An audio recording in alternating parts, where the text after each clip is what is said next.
Lucky. She didn't even look back. That was the part that stayed with him. The way Veronica Hale pulled the little boy tighter against her chest, turned her face away, and walked faster, as if the two of them could simply dissolve into the noise and the crowd and the movement of 10,000 strangers who didn't know each other's names. As if Alexander Vale was just another face in an airport she happened to pass through. As if 5 years of silence had made her that calm, that practiced, that ready.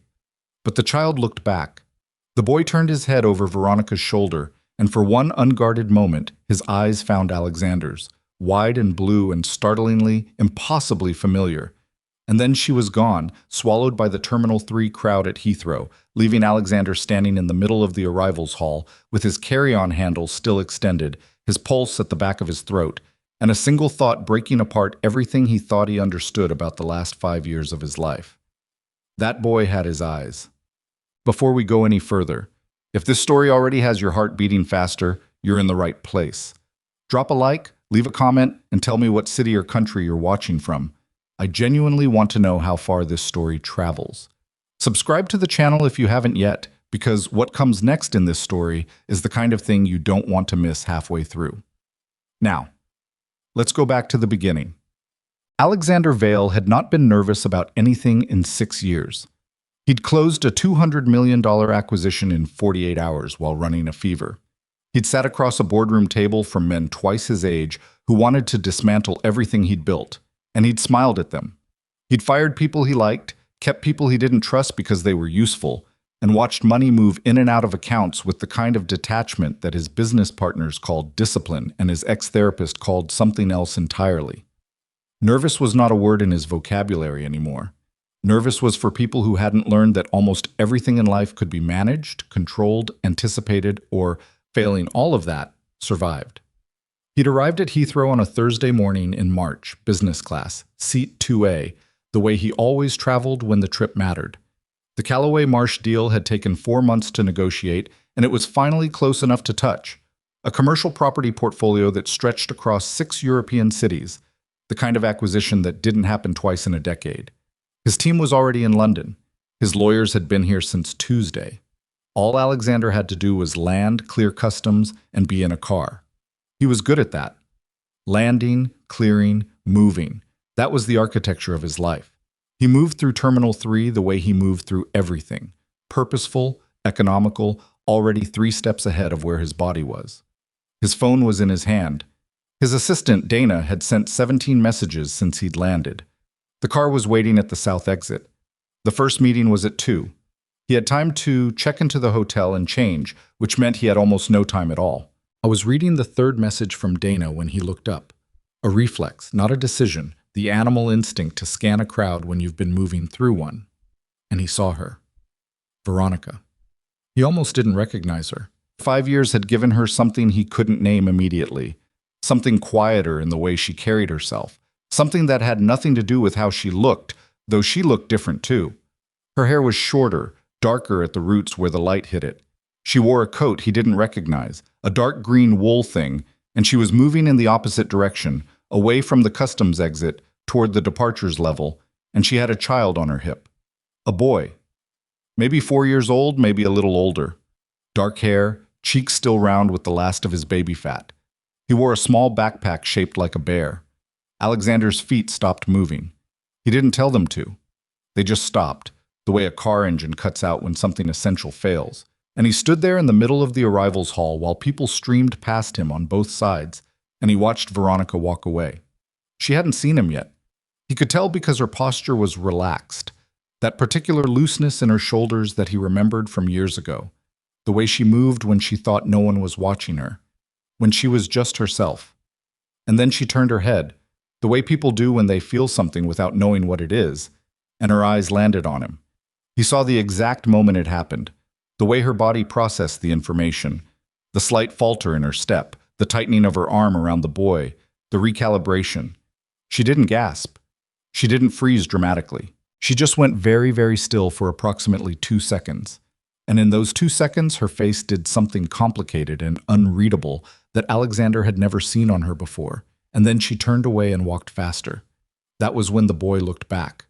Over her shoulder, with those blue eyes. His father's eyes, his grandmother's eyes. The Vale family eye color that Alexander had always found unremarkable until this moment when it appeared in the face of a child he had never seen before. And Alexander felt something drop through the floor of his chest. He started moving before he'd made a decision to move. Veronica. His own voice surprised him, too loud for an airport. Two women nearby glanced at him. He didn't care. Veronica.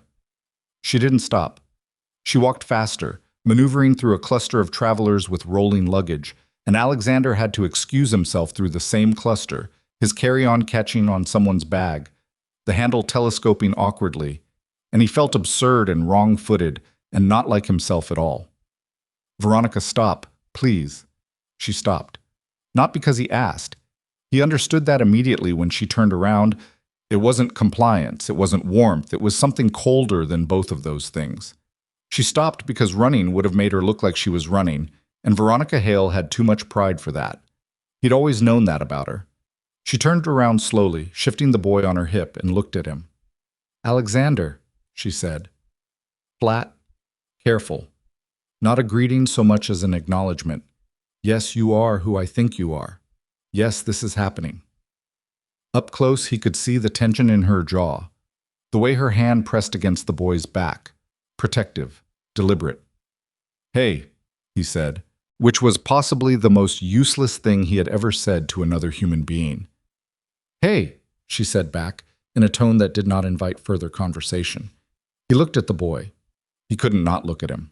The kid was staring at Alexander with the frank, unfiltered curiosity of a child who hadn't yet learned to pretend he wasn't staring. He had Veronica's nose, the slight upturn at the tip. He had dark hair.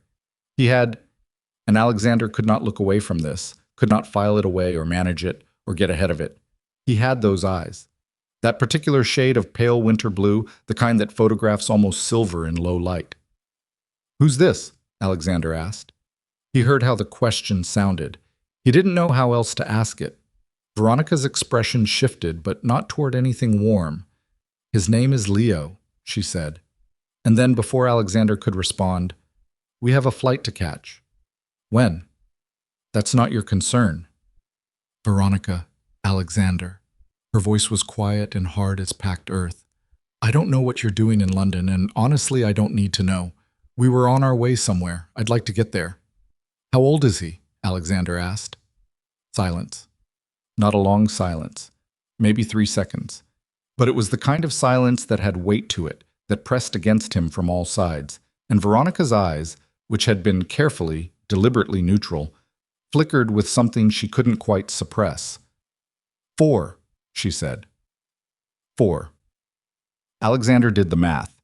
He'd never been faster at math in his life than he was in that moment, standing in the middle of Heathrow Terminal 3 with his carry-on and his meetings and his careful, managed life laid out behind him. 4 years old, which meant she'd been pregnant when they, I need to talk to you, he said. No. 5 minutes. I said no, Alexander, I mean it. She shifted Leo on her hip again, and the boy made a small sound of protest and grabbed her coat collar to rebalance himself. Whatever you think you need to say to me, you had a long time to say it. Years. A very specific number of years during which I would have been very willing to listen. You're 5 years too late. I didn't know, Alexander said. Something moved behind her eyes. Fast, controlled, gone. Know what? She said. And the blankness in her voice when she said it, practiced blankness, the kind a person develops through a great deal of repetition, told Alexander everything he needed to know about the conversation she'd had with herself approximately 10,000 times in the last 4 years. You know what I'm asking, he said. She looked at him for a long moment. Then she looked down at Leo, who was watching Alexander with his head tilted slightly, that expression children have when they're categorizing something new, filing it away in the part of their brain that distinguishes safe from unsafe, familiar from unfamiliar. Mommy, who's that? Leo asked. No one, sweetheart, Veronica said. Her voice changed completely when she spoke to him, softer, steadier, warmer. Just someone Mommy knows from before. From before what? Leo asked. From before you, Veronica said, and she kissed the top of his head, and she walked away. Alexander stood there for 45 seconds. He counted them without meaning to, a habit from years of negotiations, knowing how long a silence was before it became uncomfortable, before it cost you something. Then he pulled out his phone and called Dana. "Mr. Vale, your car is... Push the check-in. I need an hour." "The Callaway team is expecting... Push it, Dana." He hung up and turned around and tried to find Veronica in the crowd. She was gone. Of course she was. She'd always been good at disappearing when she needed to. He just never, in all the years he'd known her, expected to be the reason she felt she needed to. He sat in an airport cafe with an untouched espresso and tried to think clearly. This was not something he was accustomed to struggling with. Thinking clearly was his primary skill, the thing he'd built everything else on top of. Strip away the money and the suits and the offices on the 44th floor, and what you had was a man who was very, very good at making decisions under pressure. He could not make a decision right now. He could barely form a complete sentence in his own head. 4 years old. Born approximately. He calculated again, his mind moving over the numbers like a tongue probing a loose tooth. Born approximately 8 or 9 months after he and Veronica had ended things. Or rather, after she had ended things, on a Tuesday night in a kitchen in Manhattan, in the particular voice she used when a decision was already made, and talking about it further was just formality. He had not argued with her. That was the part he'd been carrying for 5 years without fully acknowledging what it weighed. He had not argued. He had said, what had he said? Something insufficient, something about timing, and the company, and the pressure he was under, something that had sounded, even as he said it, like an excuse that had been waiting for a situation to be an excuse for. She'd said, "I'm not asking you to choose. I'm telling you that I already know what you'd choose." He hadn't argued. That had felt at the time like the dignified response. It had felt like not dragging something out that was already over. It had felt like giving her what she said she wanted. He understood now, sitting in this cafe, that she had been waiting for him to prove her wrong. That "I'm not asking you to choose" had been a question with the question mark removed, and he had answered it by saying nothing. And then she had gone. He'd heard through mutual friends that she'd moved. Left New York. Somewhere quieter, someone had said. They hadn't known more than that, or if they hadn't told him, and he hadn't pressed, because pressing would have meant admitting he wanted to know, which would have meant admitting something about himself that he wasn't prepared to admit at 32. I was 37 now. He picked up his espresso, found it cold, set it back down. A boy with blue eyes and a bare backpack. A boy named Leo. Leo Adrian. He'd find out later, from Veronica's father, what the middle name was, and it would be one of the only times in his adult life that Alexander Vale put his face in his hands and stayed there for longer than he could account for. But that came later. Right now he just knew the first name. Leo, 4 years old, dark hair, his eyes. He thought about the way the boy had looked at him over Veronica's shoulder, curious and calm and completely unaware of what he was looking at. Alexander left the cafe and went back out into the terminal. He stood where he'd last seen them and looked towards the departures board and tried to figure out where she might be going, which was pointless, because there were 38 departure gates on the departures level, and he didn't even know what country she lived in now. What he knew was this. He had seen a 4-year-old boy with his eyes, and the boy's mother had answered his question, "Know what?" in the voice of someone who had asked herself that same question alone in a room and learned to live with the silence that came after. He was not going to be able to walk away from this.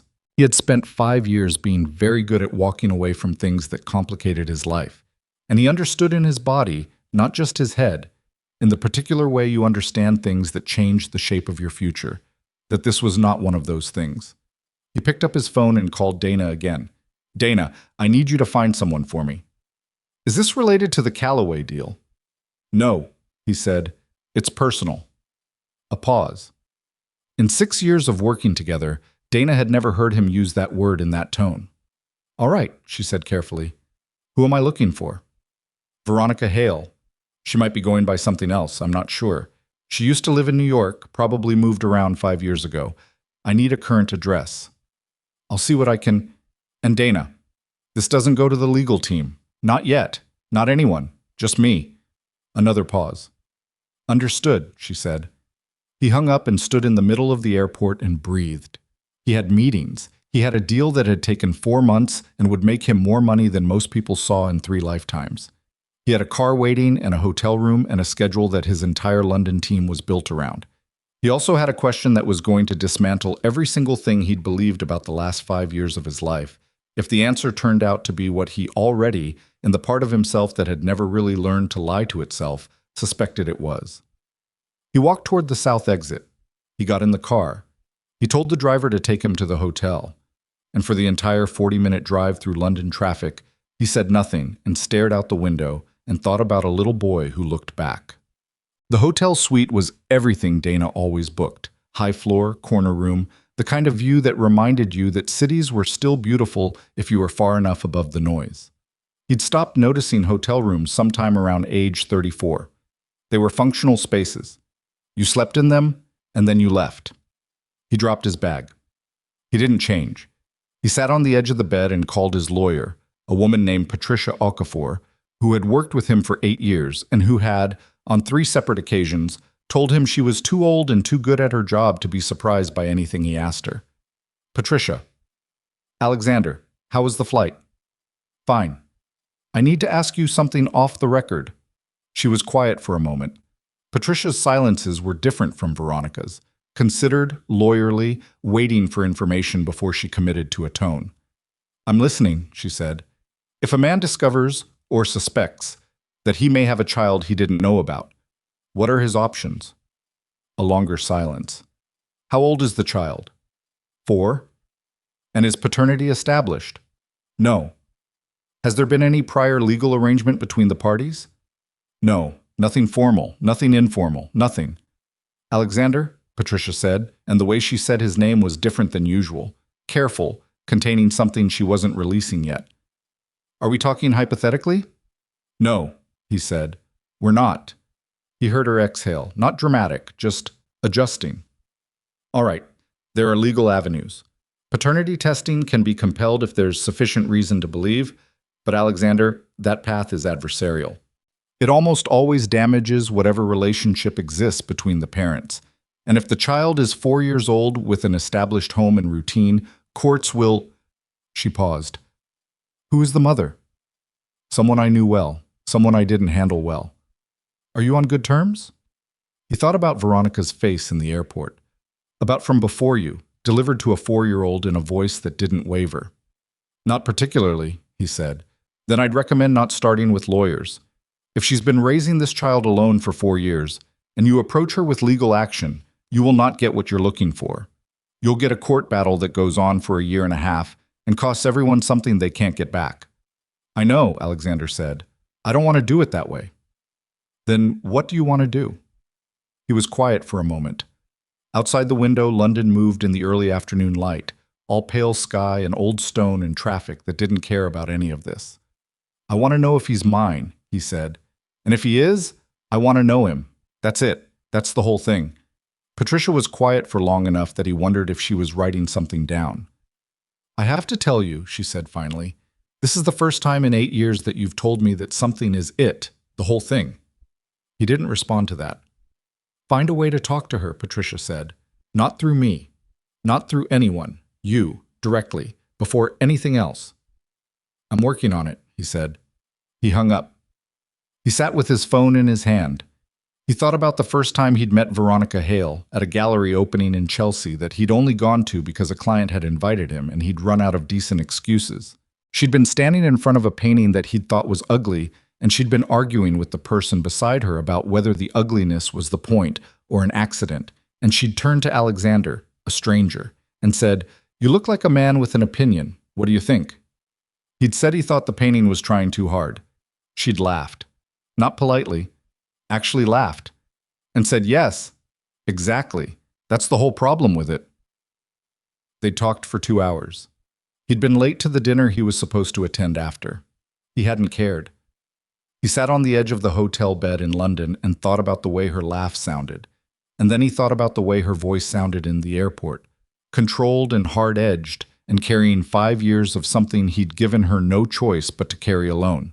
And he understood that the woman he'd met at the gallery and the woman he'd seen today were the same person, and that the distance between those two versions of her was, at least in part, his fault. He was going to have to figure out how to deserve a conversation. He didn't know if he could. He didn't know if she'd let him try. But the boy had looked back. And some part of Alexander, the part that had been running a very long time from the particular kind of fear that money couldn't solve, had looked back too. That was something. He wasn't sure yet what it was, but it was something. Outside, London moved on without waiting for him, the way cities do, the way time does, the way everything had kept moving for 4 years while somewhere out there, a little boy with his eyes was learning to walk and then run and then ask questions that his mother answered alone. Alexander picked up his phone one more time and sent Dana a single message: find her, whatever it takes. Then he stood up, straightened his jacket, and went downstairs to the car that was waiting to take him to a meeting about commercial real estate, because he was still Alexander Vale and the world still required him to function, even when functioning felt like walking through water, even when every step of the 40-minute drive was occupied by a face turning over a shoulder, blue eyes finding his, a small bare backpack disappearing into the crowd. He went to his meeting. He sat at the table. He said the things that needed to be said. And underneath all of it, quiet and constant as a current, the question that had started in the arrivals hall at Heathrow ran its loop and didn't stop. Is he mine? He already knew. Some part of him had known since the moment the boy looked back. But knowing in your gut and knowing in the world were two different things. And Alexander Vale had spent the last 5 years learning, the hard way, that the things you avoid confirming don't stop being true just because you never made them official. This time, he was not going to look away. Dana found a phone number in 36 hours. Not an address, just a number, traced through a gallery in Edinburgh that had shown Veronica's work twice in the last 2 years. Dana had presented it with her usual efficiency and zero commentary, which Alexander appreciated because he didn't have a good answer for what he was going to do with it yet. He sat with the number in his phone for a day and a half. He opened the contact screen 3 times and closed it without calling. Not because he was afraid, he told himself that, and almost believed it, but because he hadn't figured out what to say yet, and Alexander Vale did not make calls he hadn't prepared for. The Callaway Marsh deal closed on Friday afternoon. 40 minutes of final signatures, a handshake from Gerald Marsh that lasted slightly too long, and then it was done. $214 million of European commercial property changing hands with less ceremony than Alexander had expected. He'd shaken hands, said the appropriate things, accepted a glass of something expensive he didn't really want, and spent the entire ride back to the hotel thinking about a pediatrician named Claire Morgan. He'd remembered the name on Thursday night, lying awake in the hotel room at 2 in the morning, running back through everything he could recall about Veronica's life in the year before they ended. Claire Morgan. He'd met her twice. A friend of Veronica's from her first years in New York. A small, precise woman with a dry sense of humor, and the particular confidence of someone who spent her days knowing things that other people found overwhelming. She'd been a pediatric resident then. She'd be practicing by now. It took Dana 4 hours to find her. Dr. Claire Morgan, Pediatric Medicine, Private Practice, Upper West Side, Manhattan. Alexander flew back to New York on Saturday morning. He did not call ahead, but the practice was on West 83rd Street, 3rd floor of a brownstone that had been converted with more care than most. The waiting room had actual toys in it, worn from use rather than arranged for show, and the receptionist looked up at Alexander with the particular expression of someone who had learned to assess adults by whether they seemed like the kind of parent who was going to be difficult. "I don't have an appointment," Alexander said. "I'm not a patient. My name is Alexander Vale. I need to speak with Dr. Morgan. It's personal, not medical. I understand she's busy. I can wait." The receptionist looked at him for a moment. "Dr. Morgan doesn't take personal visits during clinic hours," she said. "I know. I'll wait until after." He sat in the waiting room for 2 hours and 40 minutes. He read nothing. He answered emails on his phone with the mechanical efficiency of someone keeping their hands busy so their mind couldn't run too far ahead. He watched 2 toddlers ignore each other in the corner near the toy bins. He thought about Leo's bare backpack. Claire Morgan came out at 5:40, already pulling on her coat, and stopped when she saw him. Her face went through several things in quick succession: recognition, surprise, and then something that settled into careful, deliberate neutrality, so fast that Alexander could tell she'd been expecting something like this, or at least hadn't been entirely shocked to find it arriving eventually. "Alexander Vale," she said. "Dr. Morgan. Thank you for... I'm not going to talk to you, she said. Not unkindly, flatly, the way someone says a thing they've already thought through. I just need... I know what you need, she said, and she walked past him toward the door. He followed, which she clearly anticipated because she didn't tell him to stop. She pushed through the front door and out onto 83rd Street and turned to face him on the sidewalk with her coat half buttoned and her bag on her shoulder like a woman who had approximately 4 minutes to give him. I saw them, Alexander said, at Heathrow. I saw Veronica and the boy. Claire looked at him. Her expression gave nothing away. She wouldn't talk to me, he said. She left. I'm not here to make trouble, Claire. I need to understand what happened. What happened? Claire said, and there was something in the way she repeated it, flat and cold, is that Veronica was pregnant, and she was alone, and she had that baby, and she raised him. That's what happened. I didn't know she was pregnant. You didn't know, Claire said, because you were gone. We ended things. She ended things. I thought... You thought, Claire said, that when a woman tells you she's done, that's the end of the story. You didn't think to ask if there was anything else going on. You didn't call. You didn't check. You moved on. She pulled her collar up against the March wind. Veronica found out she was pregnant 6 weeks after you left. She tried to reach you. Everything in Alexander's chest went still. She tried once, Claire said. She called once. You didn't pick up. She didn't call again, because that's who Veronica is. She's not going to beg a man who's already gone. She looked at him with something that wasn't quite contempt, more like the exhaustion of someone who had been carrying a story for a long time and wasn't sure whether setting it down would feel like relief or betrayal. She waited, Alexander. She waited longer than she should have. She kept telling herself you'd reach out, that you'd realize something was wrong, that you'd come back and ask. You didn't. 6 weeks after. He'd gotten a call from an unknown number around that time. He pulled the memory up like a file from deep storage, found it, turned it over. He'd been in Seoul. He'd been in the middle of negotiations with a Korean infrastructure firm, and he hadn't picked up unknown numbers because his assistant screened everything, and he'd been in the middle of the most important deal of his first company's life. He'd let it ring. I was in Seoul, he said, and heard immediately how that sounded. Claire heard it too. Yeah, she said, I know where you were. They stood there on the sidewalk for a moment. A cab moved past. Someone walked a dog between them and the curb. I'm not here to assign blame, Alexander said, because he needed to say something, and that was the truest thing he had. I'm here because I saw a boy who looks like me, and I'm not able to walk away from that. I need you to understand that I'm not going to walk away. What you need, Claire said, pulling her bag strap up on her shoulder, is to talk to Veronica, not to me, not to anyone else, to her, directly. She paused. But I'll tell you this, not for you, but because Leo deserves a father if you're actually serious about this. And I've known Veronica for 12 years, and I know she's not unreasonable, even if she has every right to be. She looked at him steadily. Don't go to her with lawyers. Don't go to her with money. Don't show up with anything that makes this look like a business problem you're trying to solve. You do any of that, and she will shut the door, and it will stay shut. I know, he said. Do you? I'm learning to, he said. Something shifted in her expression. Not warmth, exactly, but the kind of marginal softening that comes from hearing something unexpected. She studied him for another moment, then buttoned the rest of her coat.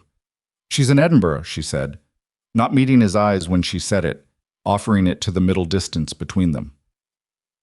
She's had a studio there for 3 years. She teaches a class at the Community Arts Center on Tuesdays. She looked at him.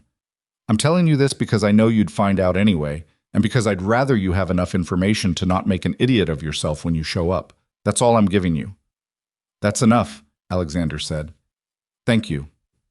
Don't thank me, she said. Don't make me regret it. And she turned and walked down 83rd Street and didn't look back.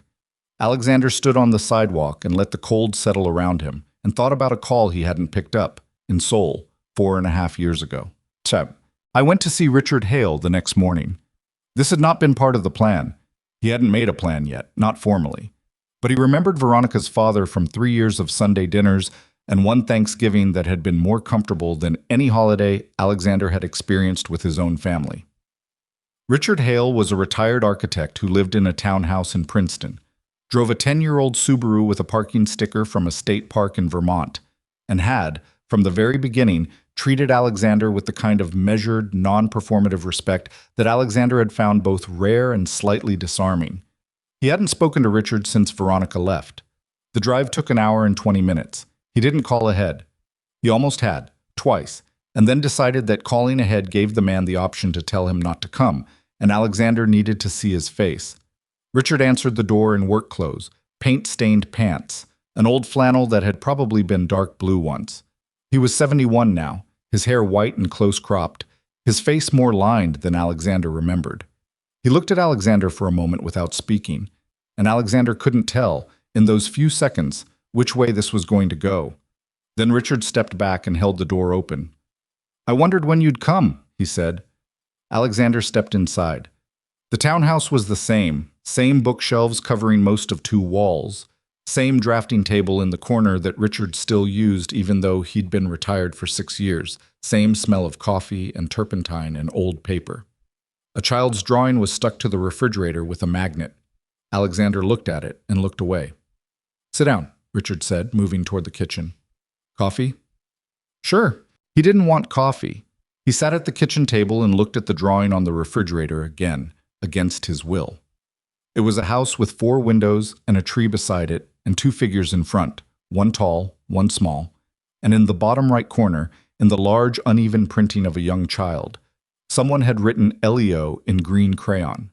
Richard set a mug in front of him and sat down across the table, his own mug cradled in both hands, and looked at Alexander the way people look at someone when they're deciding how honest to be. "You saw them," Richard said. Not a question. "Heathrow, Thursday before last." Richard nodded, slow, unsurprised. "She called me. Said she'd run into you." "She didn't run into me. She was leaving and I saw her." Alexander looked at the drawing on the refrigerator and then back at Richard. "He's mine, isn't he?" Richard was quiet for a moment, the kind of quiet that precedes something that's been stored for a long time. "Yes," he said. Alexander heard it land in him. Not like news because he'd known, but like confirmation of something you've been carrying as a maybe finally becoming a weight you can actually measure. He put his hands around his coffee mug to have something to hold. "She was pregnant when you two separated," Richard said. "She found out about 6 weeks after. She didn't know for certain for another 2 weeks, and by the time she did..." He paused, and in the pause, Alexander could see him choosing his words with the care of a man who loved his daughter. "She called. She said you didn't pick up." "I was in Seoul. I didn't recognize the number." "I know," Richard said, not absolving him, just acknowledging. "Why didn't she try again?" Richard looked at him, not unkindly, but without softening anything. "Because she'd already tried the most important call of her life, and you weren't there for it. And Veronica is..." He stopped, set down his mug, folded his hands on the table. "You know who she is. You spent 3 years with her. She's not a woman who tells you something twice. She told you she was done, and you accepted it. She called to tell you there was something you needed to know, and you didn't answer. She had her answer." He looked at the window. "She moved to Edinburgh 18 months after Leo was born. She'd always liked it there. She had a friend with studio space she could rent, and the cost of living gave her room to breathe, and she wanted Leo somewhere quieter than the city. She did all of that alone." "She did most things alone," Richard said. "I visited when I could. Claire visited. But yes, mostly alone." He looked back at Alexander. "She's a good mother. She's a good person. She made a life that works for her and Leo, and it wasn't easy, and she's not..." He stopped. "She's not bitter, exactly, but she's careful now. About who she lets into his life. About who she trusts." "I want to talk to her," Alexander said. "I want to try to explain, even though I don't know what I can say that covers any of it. And I want to know Leo, if she'll let me." Richard looked at him for a long moment, the kind of look that measures something without announcing what it's measuring. "What's his middle name?" "What name?" Alexander asked. He didn't know why he asked it right then. It came out before he decided to say it. Richard's expression shifted. Something moved through it that Alexander couldn't fully read. "Adrian," he said. Alexander put his face in his hands. He stayed there. "I wasn't crying, but..." Not quite. But he was not composed either, and for the first time in a very long time, he didn't manage it, or redirect it, or wait for it to pass before anyone could see it.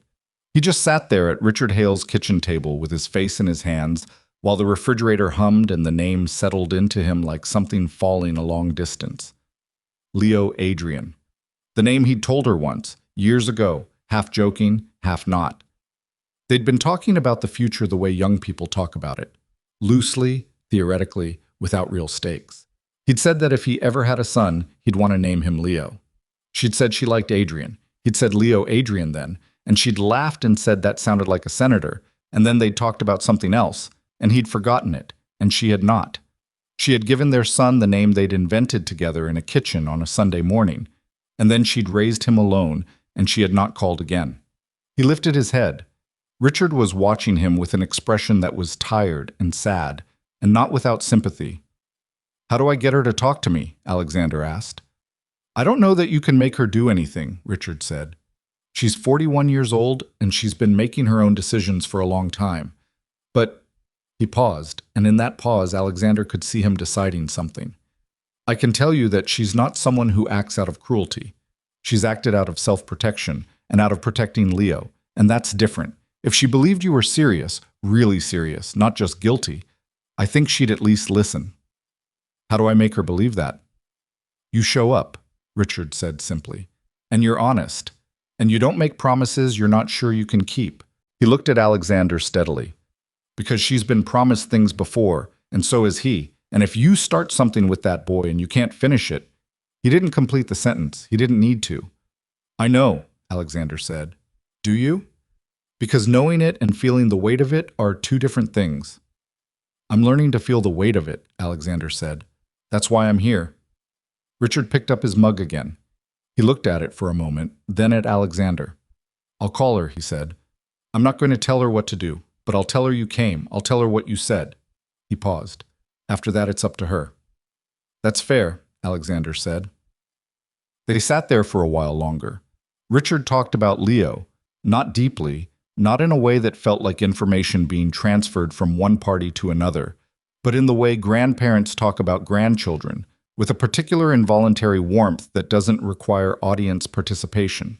He mentioned that Leo was obsessed with dinosaurs, specifically the ones that weren't the famous ones. Not T-Rex, not Triceratops, but the obscure middle-tier ones that children somehow always find more compelling than what they're supposed to like. He mentioned that Leo had strong opinions about his shoes and wouldn't wear anything with Velcro. He mentioned that Leo was stubborn in a way that Richard found extremely familiar, looking pointedly at Alexander when he said it.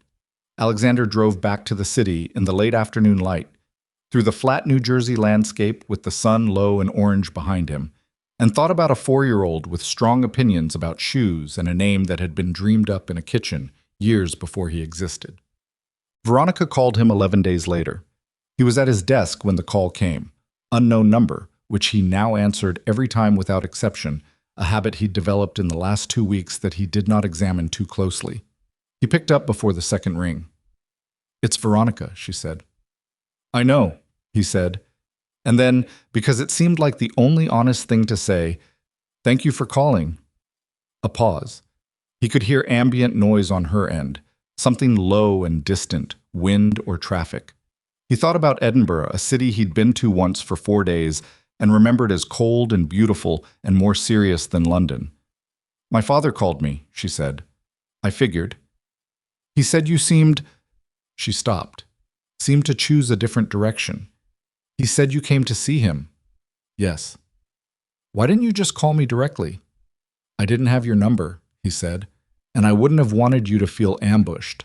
I went to your father because he was someone who might talk to me, who knew the history, who could tell me if I was—" He paused. "I needed someone to tell me I wasn't wrong about what I saw." "And were you?" she asked. Flat, careful. "I wasn't wrong," he said. Silence.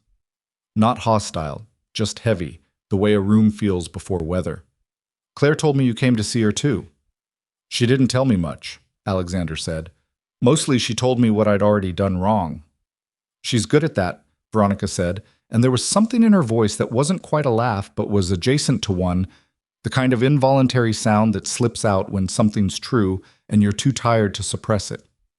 Then it was gone. "I'm not calling to—" I don't know what I'm calling to do exactly. My father thinks I should talk to you. Claire thinks I should talk to you. Everyone thinks I should talk to you. What do you think? Alexander asked. Another pause, longer. I think, she said slowly, that you saw him, and now you know. And that's not a thing I can undo or that I have the right to undo. I made a decision a long time ago, and I've been able to live with that decision because I told myself I'd made it for good reasons. She stopped. He waited. And I did make it for good reasons. I want you to understand that. I wasn't trying to take something from you. I was trying to protect myself from someone who had already left. I know, he said. Do not say I know like you understand it, she said, and there was a hard edge in it now. You don't know. You weren't there. You weren't the one who had to figure out how to do all of it alone. The appointments and the nights, and the first year when he wouldn't sleep more than 90 minutes at a time, and I was so tired I cried in a grocery store over oat milk. He said nothing. You were building something, she said, and the edge in her voice wasn't entirely anger. There was something else in it, something older and more worn down than anger. You're always building something, and that's who you are. I knew who you were when I was with you. I just thought at some point the thing you were building would have room for more than just itself. Alexander sat at his desk and looked at the wall and let that land exactly where it was supposed to. I'm sorry, he said. And then, because that was inadequate, but all he had, I'm genuinely, completely sorry. Not just for not picking up the phone, for the whole of it, for being someone you didn't feel you could call twice. She was quiet for long enough that he started to think he'd said something wrong. He's going to ask questions, she said finally. He's 4. He already asked questions about everything. He's been asking me for a year and a half why some of his friends have dads and where his is. Alexander's chest tightened. What do you tell him? I tell him his dad lives somewhere else. That's all. I haven't told him anything else because I didn't know what else there was to tell. A pause. He accepts it, the way kids accept things. He doesn't push, but She stopped. He could hear something in her voice shift, something that cost her something to say. He notices. He notices when his friends' dads come to things and his doesn't. He doesn't complain about it. He just goes quiet for a little while, and then he moves on, and that quiet... She stopped. That quiet is the thing I couldn't fix. Alexander closed his eyes briefly, opened them. I want to meet him, he said. If you'll let me. On your terms, your timeline, whatever you need this to look like. I'm not going to try to impose anything. I just want the chance to try to be what he needs. You don't know what he needs? No, Alexander said. Not yet. But I want to learn. The pause this time was different, longer, and with a different quality to it, like something being genuinely considered rather than deflected. I'm going to think about it, she said. That's all I'm promising. I'm going to think about it, and I'm going to talk to someone I trust, and I'm going to figure out what's right for Leo. Not for you, not for me, for Leo. If I decide to let you meet him, it'll be on a trial basis, and I will end it the second I think it's not good for him. Do you understand that? Completely, he said. And if you ever try to use lawyers or money or anything that turns this into something adversarial, I will fight you with everything I have, and I have more now than I did 5 years ago. Are we clear? We're clear, he said. I promise you that's not what this is. Good. A breath. Not quite a sigh. I'll be in touch. She hung up. Alexander set his phone on his desk and sat back in his chair and looked at the skyline outside the windows of his 44th floor office, the city he'd built his life in, all glass and steel and the accumulated energy of 10 million people who didn't know each other's names, and felt something he hadn't felt in a long time. Not hope exactly. More like the thing just before hope. The thing you feel when a door that's been closed for a very long time opens a half inch and cold air comes through and you don't know yet what's on the other side. But it's air, and it's real, and it didn't have to happen, and it did. He sat with that for a while. Then he picked up his phone and texted Patricia. No legal action. Not now. Not unless something changes significantly. I'm handling this directly. She replied 20 minutes later. Understood. For what it's worth. Good. He set the phone down and didn't pick it up again for the rest of the evening, which was unusual enough that Dana checked in twice to make sure nothing was wrong. Nothing was wrong. He was sitting in his office, thinking about a 4-year-old who went quiet at pickup time when the other fathers came, and thinking about what it might take to be the kind of man who could fill that quiet with something worth staying for. He wasn't sure he knew how to do that yet. He'd spent the last 15 years becoming very good at a very specific set of things, and none of them were this. None of them had prepared him for a conversation with a woman who had every reason not to trust him and had called him anyway, or for the fact that somewhere in Edinburgh, a small boy with his eyes and strong opinions about Velcro was asking questions his mother had to answer alone. He was going to have to learn. Fast, and without the safety net of being able to buy his way through the learning curve. For the first time in a long time, Alexander Vale was not in control of the outcome. And for the first time in a long time, he found that he didn't mind. Because the outcome was something worth not being in control of. The outcome had a name. The name was Leo Adrian.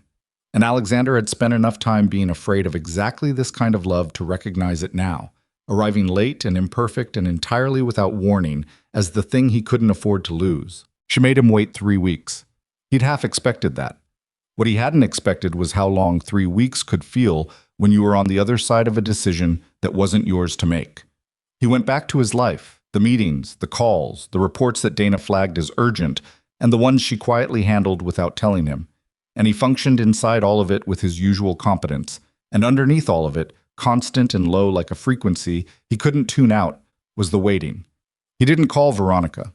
He told her he'd let her set the pace, and he meant it, and the one thing he understood clearly about her was that any pressure, however gentle, would register as exactly what it was.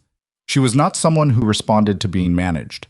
He'd learned that years ago in a different context, and the lesson applied here more than it ever had before. He used the 3 weeks. He wasn't sure what to call what he was doing.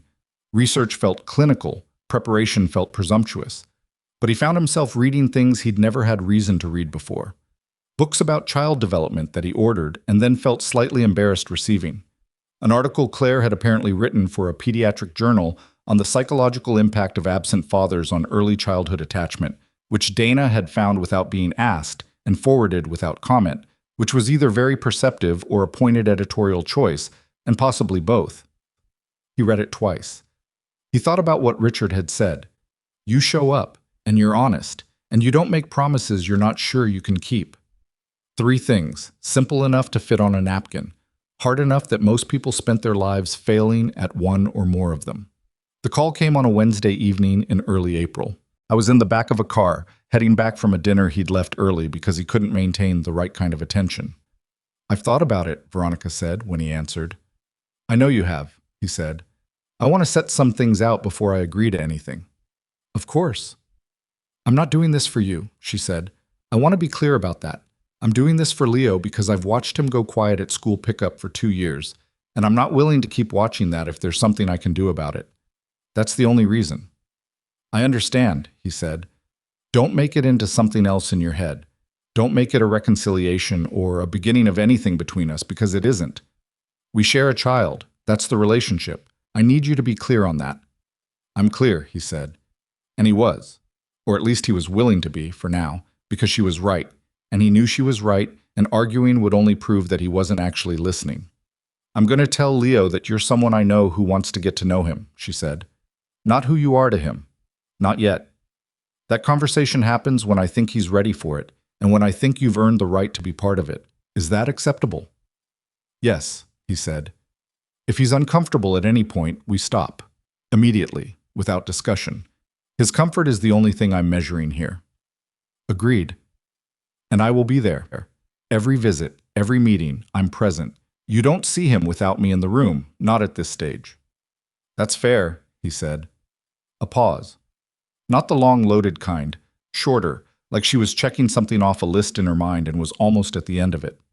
I'm in Edinburgh until June. If you want to do this, you come here. I'm not bringing Leo to New York right now, and I'm not going to rearrange his routine to make this easier for you. I'll come to Edinburgh, he said. When? Whenever you say.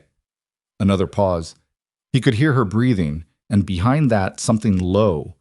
Music, maybe, or a television in another room. Leo's, possibly. A 4-year-old's evening sounds, whatever those were. Next Saturday, she said. There's a park near our flat. He goes on Saturday mornings.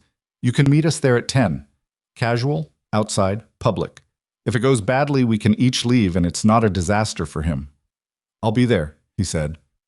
Don't be late, she said. And then, quieter, in a tone that wasn't warmth but was something adjacent to honesty. And Alexander, don't come with anything. No gifts, no big gestures. He doesn't know you exist yet. You're just a stranger at the park. Keep it that way until it's something else. Got it, he said. She hung up. He sat in the back of the car and looked out at the city moving past the windows and felt the particular combination of relief and terror that he suspected was going to become very familiar to him in the months ahead. I flew to Edinburgh on Friday night and checked into a hotel that was smaller and quieter than his usual accommodations, because the hotel he normally would have booked felt wrong for this trip. Too much distance from ordinary life, too much insulation. He wasn't here as Alexander Vale, CEO. He didn't entirely know who he was here as. Someone still being defined, maybe. He walked the city that evening, which he hadn't done the one time he'd been here before. Edinburgh in April was cold, with a specific kind of cold that came in off the firth and moved through your coat rather than against it. And the old town at night was all dark stone and narrow closes and lamplight. And he walked without a destination for almost 2 hours. And for the first time in a long time, he didn't feel the need to be anywhere else. He slept badly. He was at the park by 9:45. It was a good park, the kind that had been thoughtfully designed rather than just installed, with a proper climbing structure and a tire swing and a section of open grass where a man in a yellow jacket was throwing a tennis ball for a border collie. A few families were scattered around. Saturday morning, cold enough for hats, the particular cheerful stubbornness of parents who had promised park time and were delivering on it regardless of the weather. He sat on a bench near the entrance and waited. He'd worn ordinary clothes deliberately, dark jeans, a gray jacket, nothing that said anything in particular. He didn't want to look like anything. He wanted to be unremarkable. He saw Veronica before he saw Leo. She came through the gate at 10:05 with Leo beside her, the boy's hand in hers, and Leo was wearing a red jacket and green wellies and had the slightly put-upon expression of a child who had agreed to go to the park but wanted it on the record that he had been interrupted from something important. Veronica saw Alexander immediately. Their eyes met across the park, and she gave him a single, short nod, the kind of nod that contained an entire instruction manual, and then looked down at Leo and said something to him, and Leo looked up and over and found Alexander with the same direct, assessing stare that Alexander remembered from Heathrow. They came toward him. Alexander stood up. His hands were... He noticed this the way you notice embarrassing things about yourself, with a certain grim clarity, not entirely steady. "Leo, this is Alexander," Veronica said. Her voice was light, deliberately normal. "He's someone Mommy used to know in New York. He's visiting Edinburgh." Leo looked at him, unblinking, taking him in the way children do, categorically, without social lubricant. "Why?" he said. "Why am I visiting?" Alexander asked. "Yeah. I like Edinburgh," Alexander said. "Have you been here long?" Leo considered this. 3 years, he said, with the authority of someone who has been keeping track. "I was one when we came. I don't remember being one, though." "That's how it works," Alexander said. "I don't remember being one either." Leo seemed to find this acceptable. He looked at the climbing structure, then back at Alexander, then at his mother. "Can I go on the swings?" "Go ahead," Veronica said. He ran. The way 4-year-olds run. All in, no calculation, as if the ground between here and there is just an obstacle his legs are solving. Alexander watched him go and felt something compress in his chest. He and Veronica sat down on the bench together, leaving careful space between them. "He's fast," Alexander said. "He's been fast since he could walk," she said. "His preschool teacher calls him a flight risk." There was a beat. Not quite comfortable, not quite uncomfortable. Something in between. "Thank you for this," Alexander said. "Don't thank me yet," she said. She was watching Leo, not Alexander. "We're just at a park." They stayed at the park for an hour and 40 minutes. Alexander didn't force anything. He sat on the bench with Veronica for a while, and then Leo came back wanting someone to push him on the swings, and looked at Alexander with a 4-year-old's pragmatic assessment and said, "You can push me if you want," which was not an invitation so much as an operational decision, and Alexander pushed him on the swings for 20 minutes.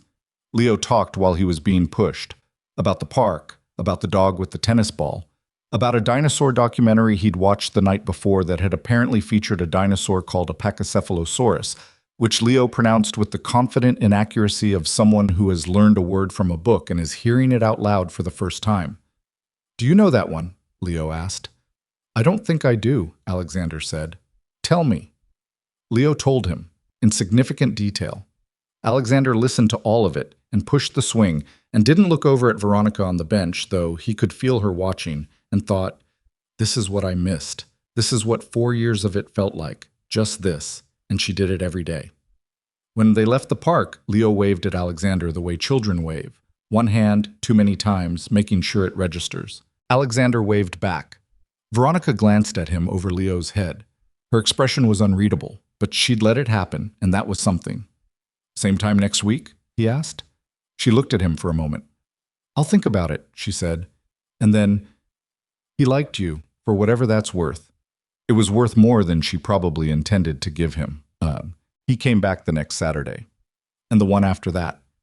By the third visit, Leo had graduated from treating him as an interesting stranger to treating him as a specific person with specific properties. Someone who knew slightly more about dinosaurs each time because Alexander had been reading about them between visits, which Leo found extremely satisfying. Children that age love nothing more than discovering an adult who takes their interests seriously enough to do homework. "Did you know about the Ankylosaurus tale?" Leo asked, on the third Saturday, sitting on the climbing structure with Alexander standing below. "The club at the end," Alexander said. "I read about that." Leo stared at him. "You actually read it?" "I actually read it." Leo appeared to process this. Then he said, with the gravity of a small person making a significant social decision, "You can come to the swings again." Veronica, standing nearby with a coffee she'd bought from a cart, turned away slightly, and Alexander thought, though he couldn't be certain, that she was hiding a smile. The fourth Saturday, it rained.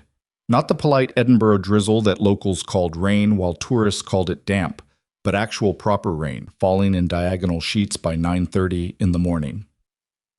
Alexander texted Veronica that he was still in the city if she wanted to reschedule for the following week, and she texted back after 20 minutes. "There's a cafe near the park. Burkwood's, on Marchmont Road. 10:30 if you want." Burkwood's was the kind of cafe that had been in the same spot for long enough that the furniture had developed character rather than wear. Leo ordered a hot chocolate with the precision of a person who had ordered here before and knew exactly how the system worked. He got whipped cream. He was very pleased about the whipped cream. He sat across from Alexander and informed him, without preamble, that his friend at school had a dog named Biscuit, and that Biscuit had eaten a sock and had to go to the vet, which Leo found both alarming and fascinating in equal measure. "Was Biscuit okay?" Alexander asked. "He was fine," Leo said, with the slightly disappointed tone of someone whose story would have been better if the answer were different. "The vet got the sock out. My mum says animals do stupid things sometimes." "Your mum's right," Alexander said. "She's usually right," Leo said, not looking up from his hot chocolate, said with such easy matter-of-factness that Veronica across the table did something with her face that she converted quickly into looking out the window. Alexander looked at her, just briefly. She looked back, just briefly. Something passed between them that wasn't spoken and wasn't named and wasn't acted on, but it was there. It was the fifth visit when things shifted. Not dramatically. It didn't happen the way things happened in the version of this story that Alexander had half-consciously been drafting in his head. No single moment of breakthrough, no scene. Just a Tuesday evening that Veronica had offered because Leo had a day off school and she had studio work she needed to do, and she'd apparently decided, after 5 Saturdays of watching carefully, that Alexander could be trusted with an afternoon. "I need 3 hours," she said on the phone the night before. "He's easy, but he has opinions about lunch. Don't let him have sugar before noon." "What does he like for lunch?" "Cheese toasties and cucumber on the side. He won't eat it if the cucumber touches the cheese. These are not negotiable terms." "Cucumber separate," Alexander said. "Got it." "He'll test you on the sugar thing. He'll tell you I said it was fine." "I didn't say it was fine." "Understood." A pause. "If anything goes wrong, call me immediately. I'll be at the studio. It's 12 minutes away." "Nothing's going to go wrong," he said. "You don't know that," she said. He didn't argue. She was right. He spent Tuesday morning with Leo at a small natural history museum that Leo had announced was his favorite building in Edinburgh, which Alexander believed immediately because Leo narrated the entire fossil gallery with the intensity of a person who had been here enough times to have opinions about the curating.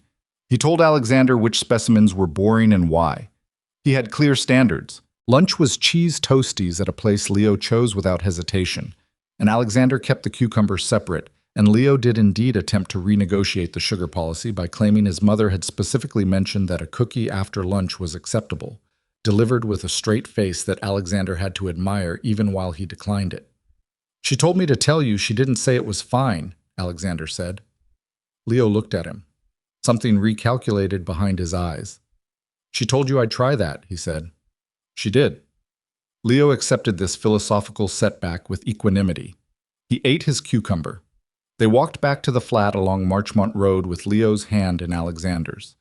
Not because Alexander reached for it, but because Leo had simply taken it when they crossed the street, the automatic trust of a child who has decided someone is safe enough to cross a street with. It was 11 seconds of walking. Alexander would remember those 11 seconds for a long time. I was with Leo at the flat when Veronica got back.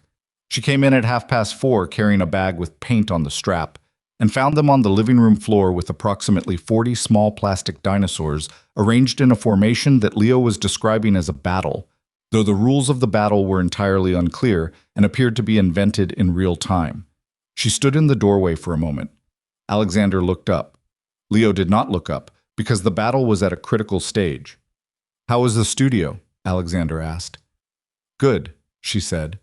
She was looking at the floor, at Leo, at the dinosaurs, at Alexander sitting cross-legged with his jacket off and his sleeves pushed up, one hand holding a small triceratops that he'd been assigned without consultation. "Really good, actually. I got a lot done." "This one is yours," Leo said to his mother, handing her a purple brachiosaurus without looking up. "You have to be on Alexander's side."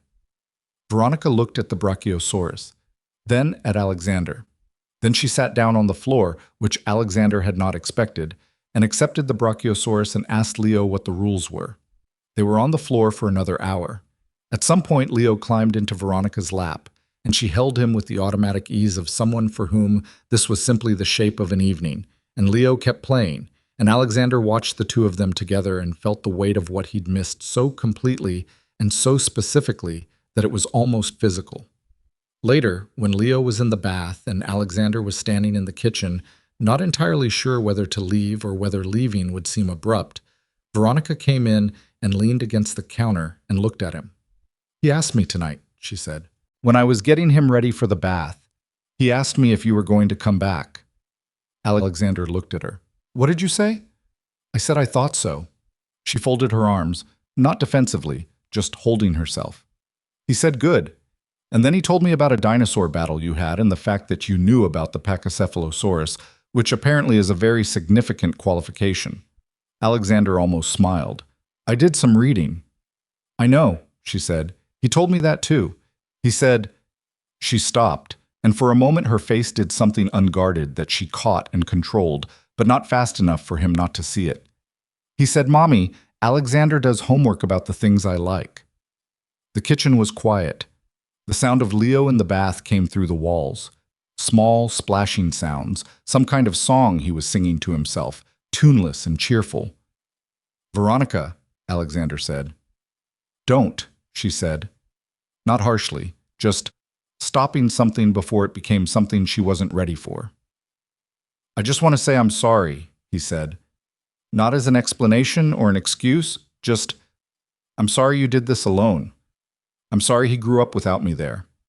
I'm sorry for the pickup times and the oat milk and every time he asked you a question you had to answer without any help." He paused. "I know that doesn't fix anything. I know sorry is not a useful word for any of this, but I didn't know how to say it before and I need you to hear it." Veronica looked at the floor for a moment. When she looked up, her eyes were steady but not entirely dry. "I know you are," she said. "That's the part I'm still figuring out what to do with." A beat. I haven't forgiven you. I want to be honest about that. I don't know yet if I can, and I'm not going to tell you I'm on my way there just to make this easier." "I'm not asking you to," he said. But I can see, she said carefully, that you're trying. I can see it with Leo, and I know he can see it even if he doesn't have language for what he's seeing yet. And that, she paused, choosing, that matters to me. Not for us, for him. It matters. That's enough, Alexander said. That's more than enough right now. She nodded once, looked at the door. You should probably go. I need to get him to bed. Yeah, he said. He got his jacket from the back of the chair where he'd left it. At the door he stopped and turned. Veronica. She looked at him. Thank you. For Saturday, and the cafe, and today. For letting me try. She looked at him for a moment with an expression he couldn't entirely decode, tired and complicated and not without something warmer underneath all of it. Something that she wasn't ready to name and that he wasn't going to push. Don't make me regret it, she said. It was almost exactly what Claire had said, in New York, on a sidewalk in March. He thought about that, about the women in Veronica's life who had learned to say that particular thing to him, and what it meant that they felt they needed to. I won't, he said. He meant it in a way he'd never meant a professional commitment in his life, and he understood, walking out into the Edinburgh evening with the cold air off the Firth moving through the streets, that meaning something and proving it were two entirely different distances, and that he was only at the beginning of the second one. Behind him, through the walls of the flat he was leaving, he could hear Leo still singing to himself in the bath, the same tuneless song, and Alexander stopped on the pavement outside and stood there for a moment just listening to it before he made himself walk. He had missed 4 years. He understood that mathematically, and he was beginning to understand it emotionally, which was a different and considerably larger thing. He couldn't get those 4 years back. He'd known that since Heathrow. He knew it more specifically now, after a Tuesday afternoon on the floor with 40 plastic dinosaurs and a boy who did homework about dinosaurs himself and found it significant that an adult would do the same. He couldn't get the 4 years back. But he was here now, and the boy had asked if he was coming back, and Veronica had said she thought so. He was going to make sure that was the right answer. He put his hands in his pockets and walked toward the hotel through the old stone streets of a city that was already starting to feel less like somewhere he was visiting and more like somewhere he was becoming accountable to. And he thought about the next Saturday, and the one after that, and what it might look like to earn back, one Tuesday and one Saturday at a time, everything he should never have let become something to earn back at all. The Saturdays accumulated. That was the only way Alexander could describe it, looking back. Not a single turning point, not a scene he could point to and say there, that's when it changed, but an accumulation. The way a shoreline changes, not from one wave, but from 10,000 of them, each one unremarkable, each one moving something. May came into Edinburgh with more light and marginally less cold, and Alexander rearranged his schedule around it with a thoroughness that surprised even Dana, who had spent 6 years accommodating his professional life and had never once seen him protect a recurring personal commitment the way he protected Saturday mornings. Meetings that would have been immovable 6 months ago got moved. A conference director instead. Dana said nothing about any of this, which was its own form of commentary. He found a short-term rental apartment in Marchmont, 2 rooms, a small kitchen, a view of a tree that was just coming into leaf, because the hotel had started to feel like the wrong kind of temporary. A hotel was somewhere you stayed while you waited for something else. This was not waiting anymore. This was being somewhere on purpose, and the apartment acknowledged that in a way the hotel didn't. He didn't tell Veronica about the apartment for 2 weeks. When she found out, Leo mentioned it, with the conversational ease of someone reporting neutral facts, saying Alexander has an apartment now, it has a green door. She was quiet for a moment over the kitchen sink where she was washing Leo's dinner dishes, and then she said without turning around, "How long is the lease?" 3 months, Alexander said, with an option to extend. She didn't say anything else about it, but something in her shoulders shifted, very slightly, and he thought it was the particular shift of someone who has been waiting for a person to disappear again and is recalibrating, incrementally, for the possibility that they might not. He was careful not to make too much of it. What? The routine built itself. Saturdays at the park, rain or shine, which in Edinburgh meant mostly rain, and then from the park to wherever Leo decided. The Natural History Museum again, twice. A bakery on Clerk Street that Leo had strong feelings about. Once, memorably, an impromptu 40-minute stop at a hardware store because Leo had seen a display of pipe fittings in the window and wanted to know how they worked, and Alexander had spent the time explaining basic plumbing concepts to a 4-year-old who listened with the focused attention of a future engineer. Veronica had stood 3 feet away during the pipe fitting explanation, ostensibly looking at a display of paint rollers, and he'd heard her exhale through her nose in the way she did when she found something funny but wasn't ready to admit it. Tuesday afternoons happened more often now. Not every week, but most weeks. Sometimes Veronica stayed. Sometimes she went to the studio and came back at 6 to find Alexander and Leo on the floor or at the kitchen table, or on one occasion attempting to build something structural out of cardboard tubes and tape that Leo had envisioned as a dinosaur habitat, and that had, after 40 minutes of effort, achieved the structural integrity of a mild suggestion. Alexander got better at it.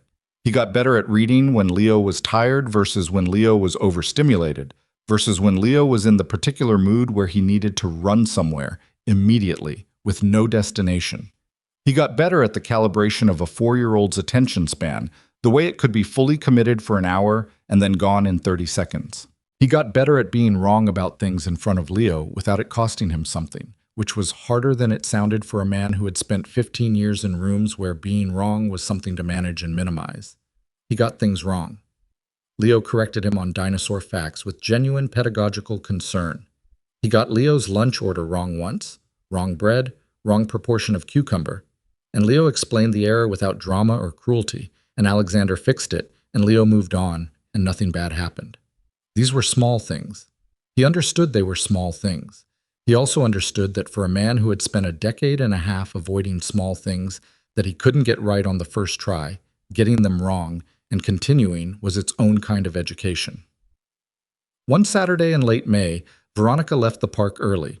She'd had a headache building since morning, she said, pinching the bridge of her nose with the expression of someone who had been ignoring it for 2 hours and was running out of ability to do so. "Take him to Burkwood's when he's done on the swings," she said. "He knows the way. I'll meet you there in an hour." She was gone before Alexander fully processed that she'd said it. He stood at the edge of the playground and looked at Leo on the climbing structure and thought, she just left. She just turned around and walked back toward the flat and left Leo with him in a public park with no further instructions. He had sat through 5 weeks of careful observation. He had answered questions, kept cucumbers separate, declined to grant sugar exceptions, listened to dinosaur facts, and built a structurally inadequate cardboard habitat. And she had looked at all of that, and looked at him, and apparently decided it added up to something she could turn her back on. He pushed Leo on the swings and felt something in his chest that was almost too large to look at directly.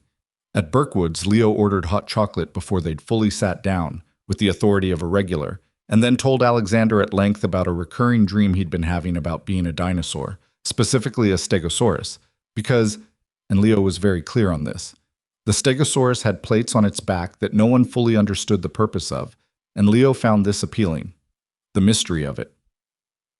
"What do you think they were for?" Alexander asked. Leo considered this with genuine seriousness. "I think they were for being different," he said. "Like, look at me, I have these things and you don't." He picked up his hot chocolate with both hands. "That's what I'd want them for." Alexander looked at this boy, his boy, though he still hadn't said that word out loud in Leo's presence, hadn't been given the right to yet, and thought about what Veronica had said in the kitchen that first Tuesday evening. "I haven't forgiven you. I don't know yet if I can." And he thought about Richard Hale's kitchen and the green crayon and the name Leo Adrian written in the corner of a drawing. And he thought about a phone that rang in Seoul that he hadn't answered, and all the years of ordinary mornings like this one that he hadn't been present for. "What are you thinking about?" Leo asked. "You, actually," Alexander said. Leo accepted this without embarrassment. "Good things?" he asked.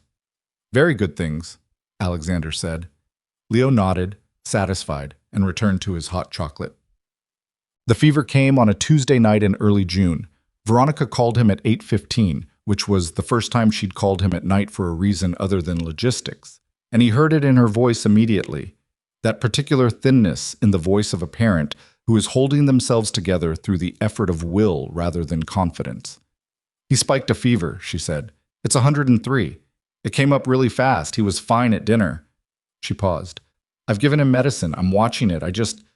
Another pause. I don't know why I called. I'm fine. I've done this before. Do you want me to come over? He asked.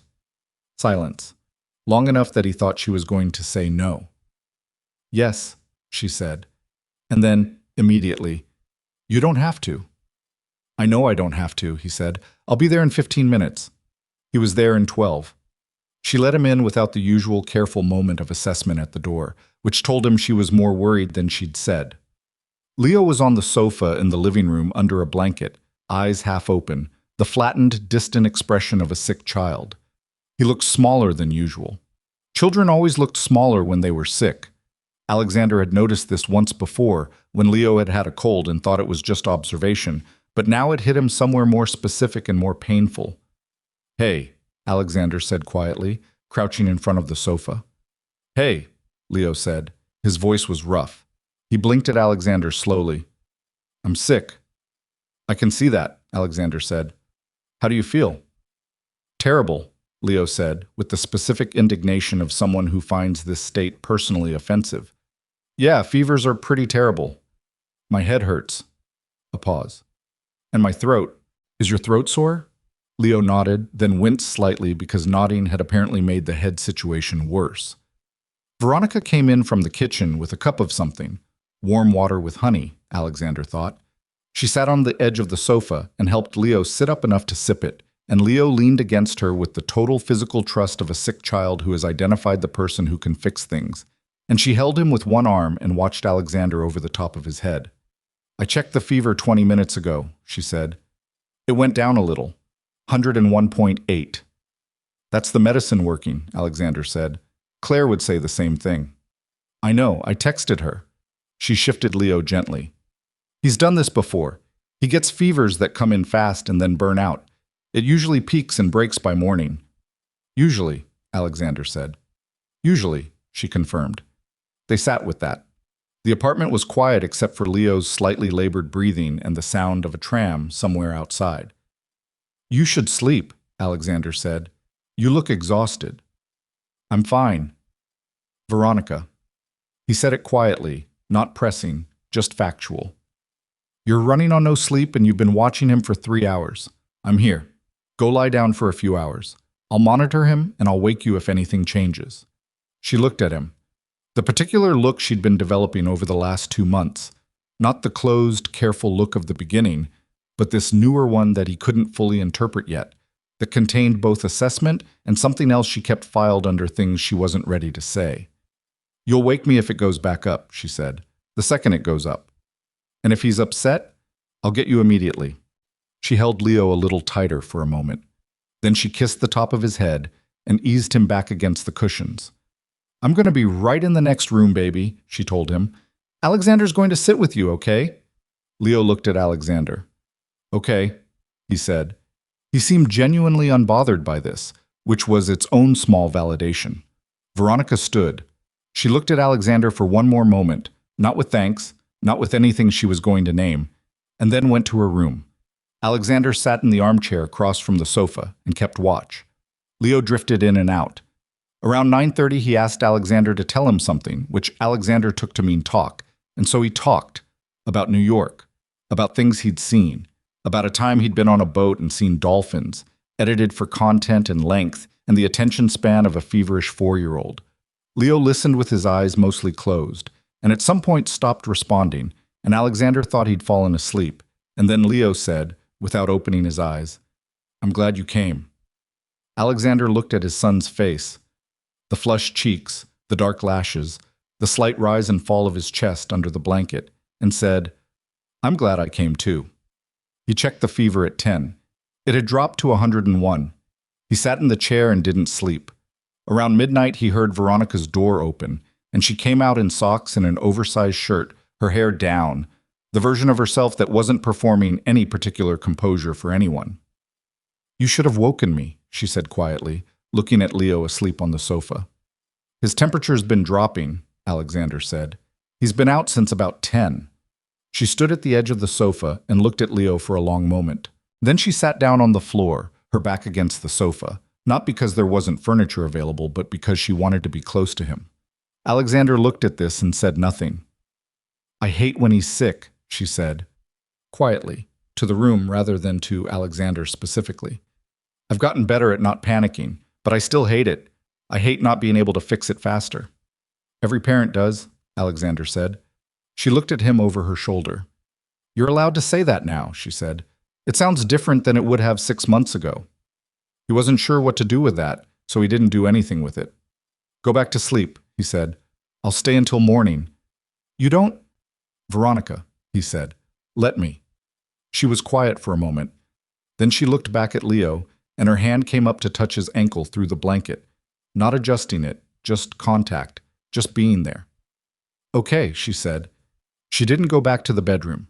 She fell asleep on the floor with her back against the sofa and her hand near Leo's feet, and Alexander sat in the chair across the room and kept watch over both of them until the Edinburgh sky started turning gray through the window, and Leo's temperature had broken by 5 in the morning, and he was sleeping evenly, and the crisis, such as it was, a fever, ordinary and finite, was over. Alexander didn't sleep. He sat in the chair and watched his son sleep, and thought about the version of himself that had been in Seoul 4.5 years ago, not picking up a phone, and the version of himself that was here now, in a small apartment in Edinburgh at 5 in the morning, and tried to measure the distance between those two people, and couldn't, quite.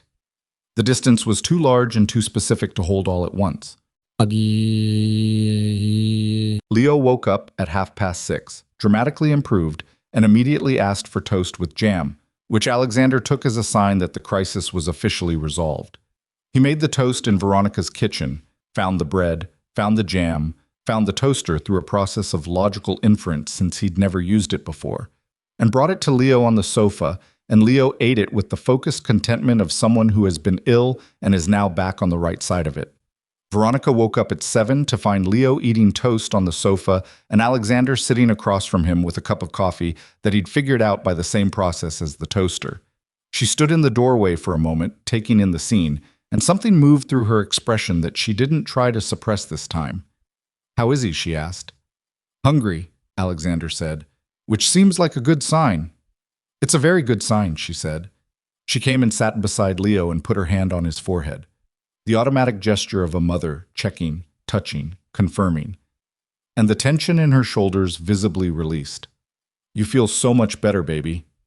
I told you, Leo said through toast. I feel normal now. You don't get to say I told you so when you've been sick. Why not?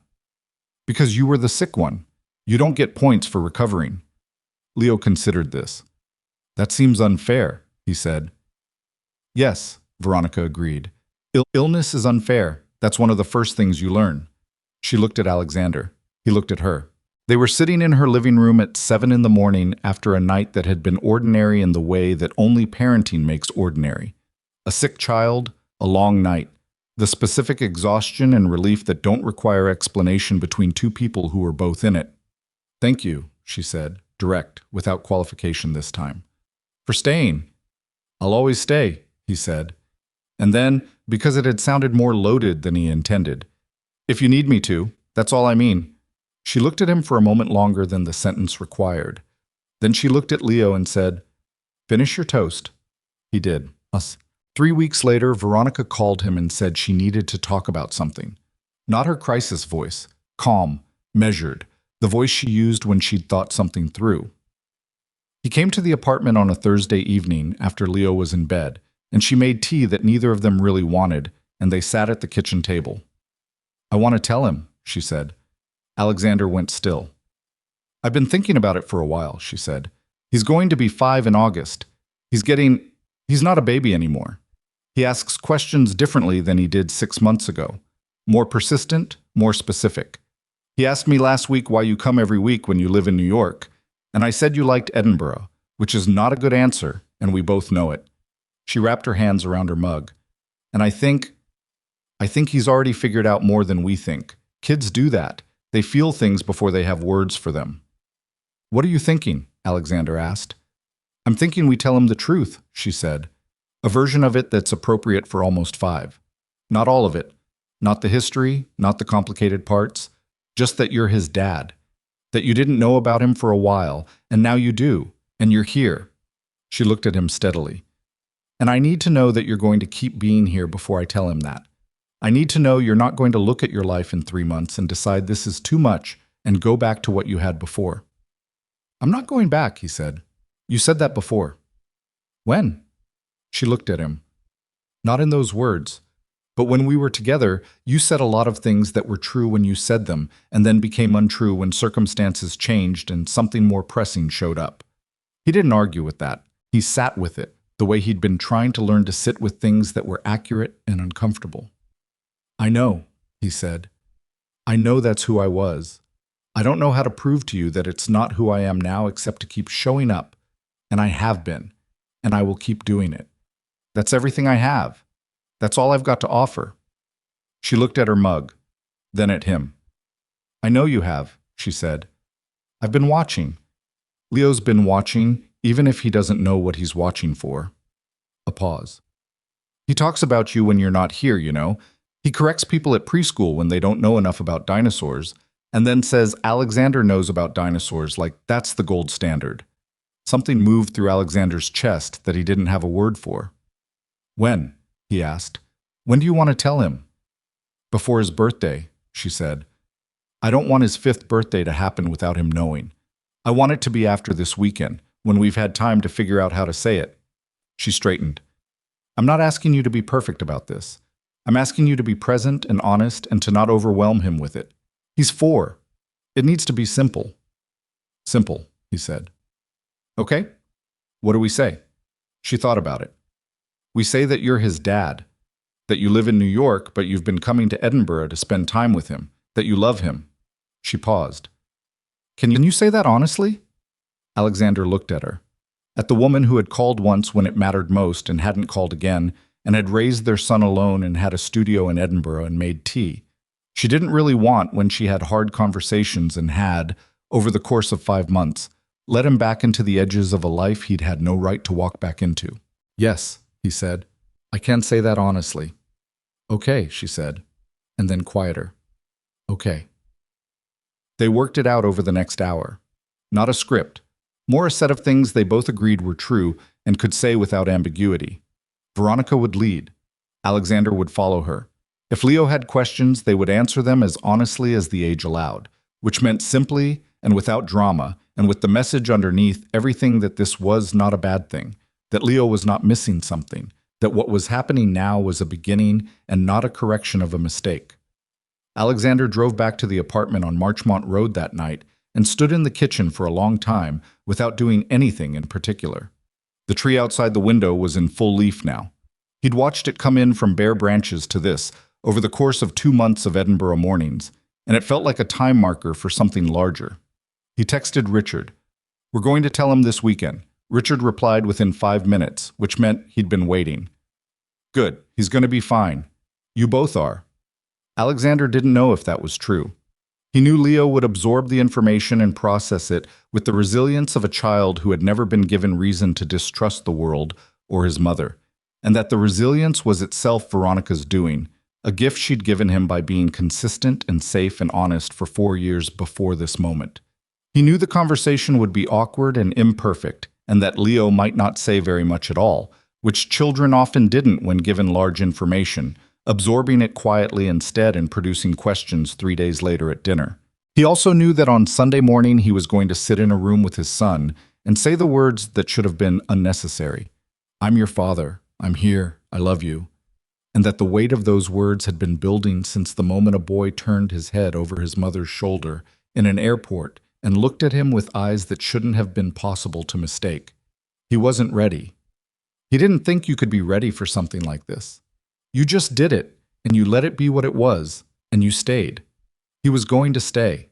He sat down in the apartment kitchen with his phone in his hand and looked at the green door that Leo had described to Veronica with the precision of a boy reporting a verifiable fact, and he thought about Saturday morning, and the conversation that was coming, and the life that was taking shape around him without his having designed it, piece by ordinary piece, a park, a cafe, a fever night, a kitchen floor, a boy asleep on a sofa with his hand near his mother's and the Edinburgh sky going gray outside the window.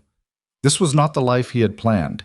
He had planned something else entirely, something clean and scalable and controlled, something that reported to him and responded to his decisions and moved in the direction he pointed it. He had built that life with considerable skill, and it had served him well, and it had cost him, without his fully knowing it, exactly this. Exactly what was in front of him now. Understood, sitting in the kitchen of a rented apartment in Edinburgh with the tree outside the window that had gone from bare to full, in the time it had taken him to begin to learn what he should have known years ago, that the things he'd been most afraid of had never been failure or loss or the opinions of men in boardrooms. He'd been afraid of exactly this, the smallness of it, the way it required nothing impressive and everything real. A park on a Saturday morning, a boy's hand in his crossing a street, a fever breaking at 5 in the morning while the city went gray outside and the two people he had no business deserving were asleep 20 feet away. He'd been afraid of how much it would matter.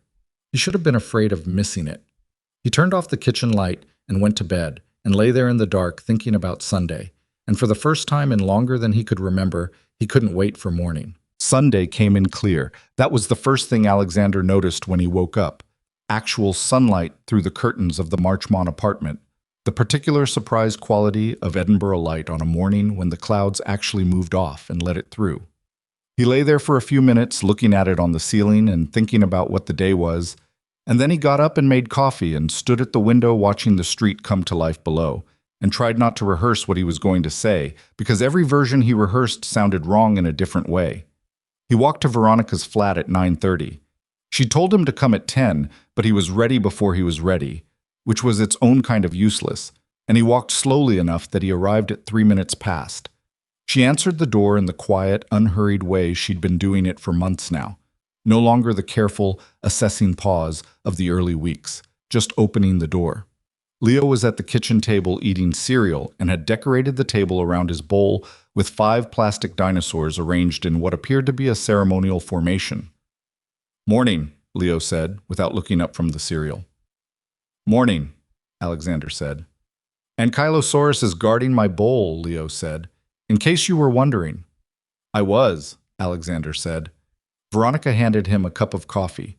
She'd started doing this automatically sometime in May, without asking, the way you do for people who have become part of the furniture of a morning. And they stood on opposite sides of the kitchen for a moment with the specific silence of two people who know what's coming and are giving each other a beat before it does. Leo finished his cereal. He carried his bowl to the sink with the focused responsibility of a child who has been taught to do this and takes it seriously. Then he looked at both of them and said, with the social instinct of a child who can read a room even when he doesn't know what he's reading, "Are you both being weird right now?" Veronica laughed, a real one, short and surprised. "Yes," she said. "A little bit. Come sit with me?" She took him to the sofa. Alexander came and sat in the armchair across from them, the same chair he'd sat in during the fever night, which felt like years ago and also like last week. Leo climbed into Veronica's lap with the automatic ease of someone who has always lived there, and looked at Alexander with those blue eyes, and waited. Veronica started. She'd said she would lead, and she did, in the voice she used when something was important enough to say carefully, steady, and unhurried, each word placed. She told Leo that she wanted to tell him something good, something that she should have found the right way to say before now, and was saying now because he was getting older and he deserved to know. She told him that Alexander was his dad.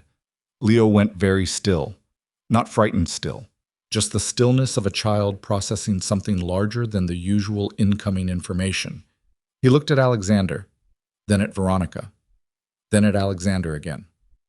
"My dad," he said. Not a question exact, more like he was testing the weight of the phrase with his own voice. "Your dad," Veronica confirmed. "He didn't know about you for a while. That's a longer story for when you're bigger, but when he found out, he came. He's been coming every Saturday. He got an apartment here so he could be close." Leo looked at Alexander with an expression Alexander had never seen on him before. The one beneath all the other expressions. The unguarded one that a child only shows when something touches the part of themselves they haven't learned to protect yet. "The Green Door apartment?" Leo asked. "Yeah," Alexander said. His voice came out slightly rough at the edges. He didn't try to smooth it. "That one." Leo was quiet for a moment. His hand found one of the sofa cushions, and he gripped it without seeming to know he was doing it. "Are you going to go back to New York?" he asked. Alexander looked at him directly. I'm going to have to go back sometimes, for work, he said. But I'm going to keep coming back here, as many times as you'll let me, for as long as you want. Every Saturday? Leo asked. Every Saturday, Alexander said, and Tuesdays. And whenever your mom thinks it's okay. Leo looked at Veronica. Is it okay? It's okay, she said. She kissed the top of his head. That's why we're telling you. So you know he's not just someone mommy knows. He's yours. He's your dad, and he's here. Leo looked back at Alexander for a long moment. A real look. The kind children give that adults usually avoid because it doesn't include the social buffer of politeness. He was taking him in, refiling him, rebuilding the category from safe stranger who knows about dinosaurs and keeps his cucumber separate to something that didn't have a ready-made slot but needed one. Then he said, with a 4-year-old's magnificent inability to construct a transitional sentence, "Did you know Stegosaurus had a brain the size of a walnut?" Alexander let out a breath that was almost a laugh. I did know that, actually. Most of its thinking was done in its spine, Leo said. That's what the book said. That's what I read too. Leo nodded. Something settled in his face. Not resolution exactly, because you don't resolve something that large in a single Sunday morning sitting on your mother's lap with cereal breath and 5 plastic dinosaurs on the table. But something. A beginning of accommodation. The first small movement toward a new shape of things. He slid off Veronica's lap and went to get the ankylosaurus from the table and brought it back and handed it to Alexander. This one's yours, he said. He has the best tail. Alexander looked at the small plastic dinosaur in his hand and didn't say anything for a moment, because there wasn't anything that would have covered it. He just held it and nodded and said, "Thank you." "You're welcome," Leo said, and went to arrange the remaining 4 dinosaurs on the coffee table, already moving on in the way children do. Not because the thing wasn't large, but because they're built to absorb large things in motion rather than sitting still with them. He was already talking about the dinosaur formation, about who would win a fight between an ankylosaurus and a spinosaurus, and Alexander sat in the chair with the ankylosaurus in his hand and met Veronica's eyes over the top of Leo's head. She looked tired and relieved, and something else that she was keeping close. She gave him a single nod, not the instructional nod of the first weeks, but something smaller and more private. The nod of someone who has gotten through a thing they were afraid of getting through. He nodded back. The birthday was August 9th. Leo was turning 5, which he treated as a significant personal achievement deserving of extensive planning. He'd had opinions about it for weeks. The cake had to be dinosaur-shaped, specifically a Brachiosaurus, which Veronica had spent 40 minutes on the phone with a bakery explaining, because apparently most bakeries defaulted to T-Rex and Leo felt that was lazy. The decorations had to be green and brown, because those were dinosaur colors. He wanted a scavenger hunt, because he'd been to a birthday party in June where there had been one and considered it the apex of party design. Veronica had been organizing it the way she organized everything, quietly, without drama, making lists she kept on the refrigerator and crossing things off with a systematic satisfaction that Alexander had come to recognize as one of her fundamental modes of being. He'd watched her do it and felt the uselessness of standing nearby while she did something that she'd been doing without him for 4 years. "Can I help?" he asked, on a Thursday 2 weeks before the birthday, watching her add something to the refrigerator list. She turned and looked at him. "The scavenger hunt," she said. "He wants it to be about dinosaurs. I need someone to write the clues, and I am not the right person for that." "I'll do it," he said. "You have until the 8th. "I'll have them by the 6th. She looked at him for a moment. "They need to be actually good," she said.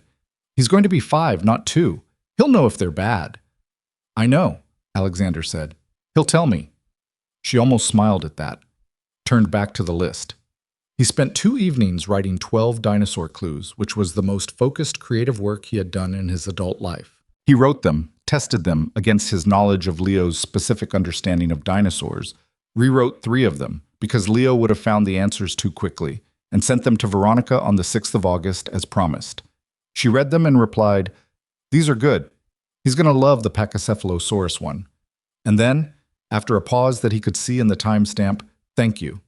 He saved that text. He didn't examine why too closely. The birthday was a Saturday. Richard Hale came from Princeton, the first time Alexander had seen him since the kitchen in Princeton, and Richard greeted him with a handshake that became a brief grip on his shoulder, brief and unspoken, which Alexander understood to be Richard's version of something considerably larger.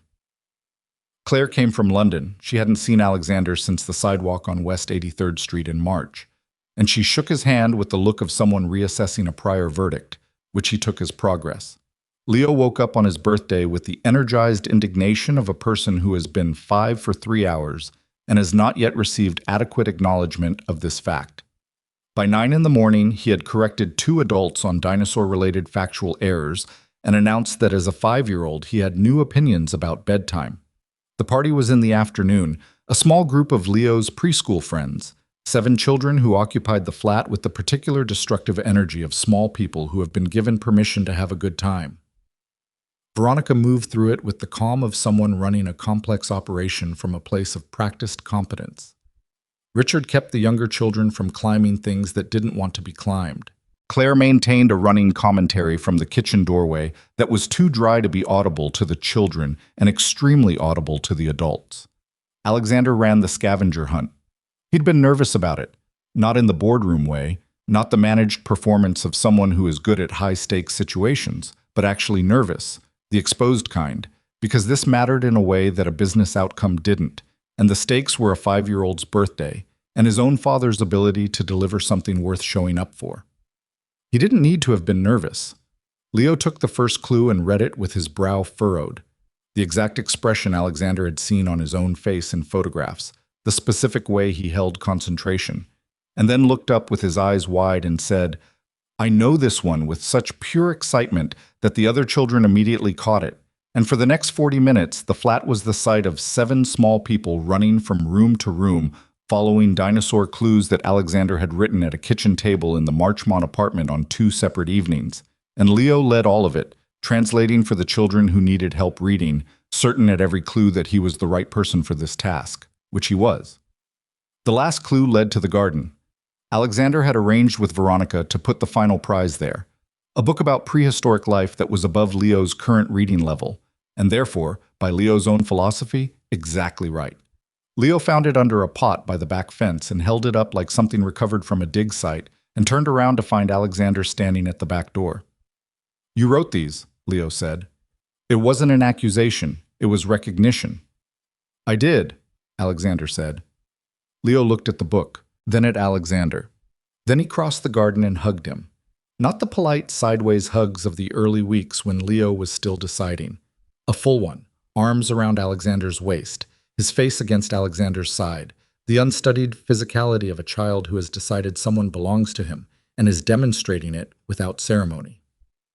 Alexander put his hand on the back of Leo's head and looked at the sky above the Edinburgh garden and held his son and stayed very still, the way you stay still when something is happening that you don't want to interrupt. After a moment, Leo pulled back.